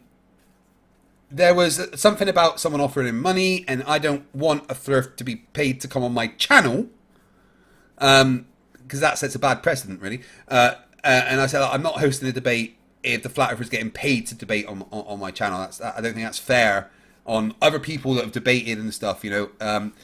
But he's throwing a hissy fit about it. Basically, he's got to be paid $5,000 to debate, otherwise it's not happening, because that's Witsit. Also, he's lying, telling people I copyright struck his channel, which I didn't. That guy for $4.99 says they don't think nukes are real. I told them I worked with nukes and gave my full name so they could look me up. They then kicked me. Yeah, also a nuke. Rick Sanchez, $5. Another thing I love about Witsit is that he only quotes old stuff and nothing recent. I love you, FTFE. I love you too, Rick. Peter's Prime, $5 says, here's a simple scientific equation. F equals the Earth isn't flat, you fucking idiot, plus derp. Thank you very much. Dave Kircher for $5. It's fascinating that they're all backing Witsit as an expert, but always complain about appeals to authority in any other context. Witsit is not an expert, and you know what? The more of them that call Witsit an expert, the more glorious his takedown is going to be. Waikikamuka855 for $5 says, Austin, stop trying to argue relativity when you can't even explain where the sun goes at night. Boom. Ted Ayaka for $4.99 says, Witsit is the antipodal to cool. If he pointed the quickness of his mind to actually studying maths and science, he would hate himself. Yeah, he would. Ted Ayaka for $1.99 says, how do I get into the debate? The Discord server link is there in the chat. Join so you can get involved next week. Andreas Eldritch for 50 secs. Thank you very much. Relativity is very hard to understand. Therefore, the Earth is flat. 10,000% logically correct. Yeah, it's fucking stupid, right? Nerd Alert member for 28 months says, Witsit, why wasn't Mike's and Gale a null result? Good question. Rachbot for $5 Australian says, Witsit just admitted he doesn't understand. I bet he wouldn't talk about general relativity. Bloody twonk.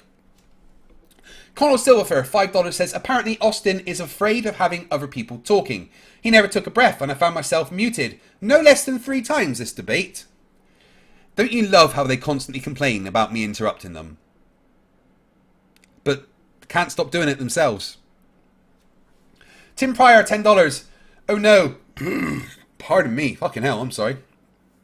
Oh no, you stopped 13 people from hearing Craig, but over 600 people on his channel can still hear him. Just like in the real world. You don't have any power, Witsit.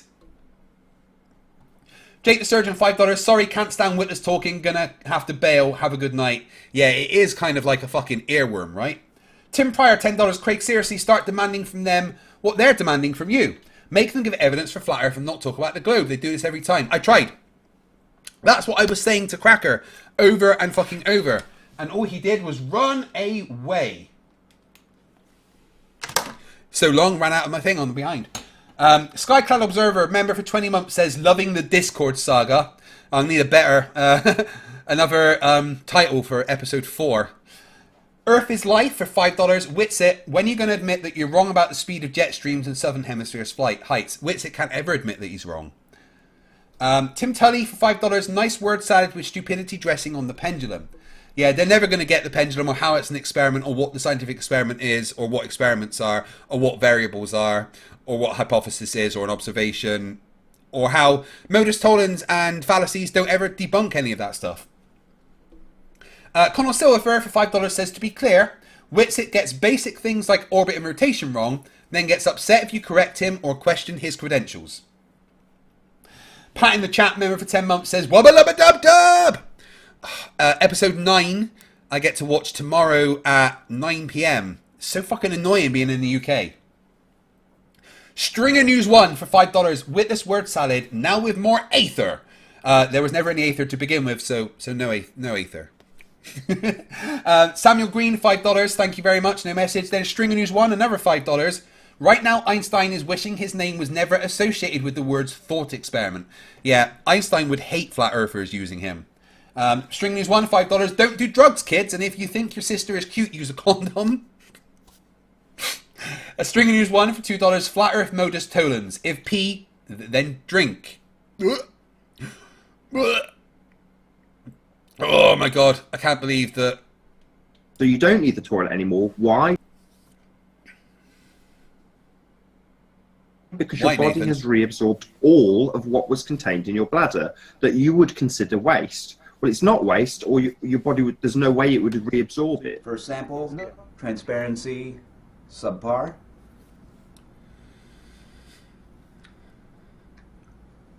Oh, that's just piss. That's just straight up piss. Yeah, fucking flat earthers. PhD Tony, the only real person in the chat, for $5 Australian, says relativity episode with Professor Phil Bell. Make it happen or I will get angry. You wouldn't like me when I'm angry. Look, you're a real person. You're not the Hulk, okay? You can't be both. But yes, that will happen. Graham Pierce, member for 30 months, says, you're a very patient and tolerant man, Craig. Tell my wife that. No, I'm kidding. Adrobiel for $10 Australian, thank you very much, says, a couple of weeks ago I watched a real old video of yours and I can see you definitely did fight the tight shirt and totally won. Stay awesome. Yes, I did. I am no longer a fat fucker.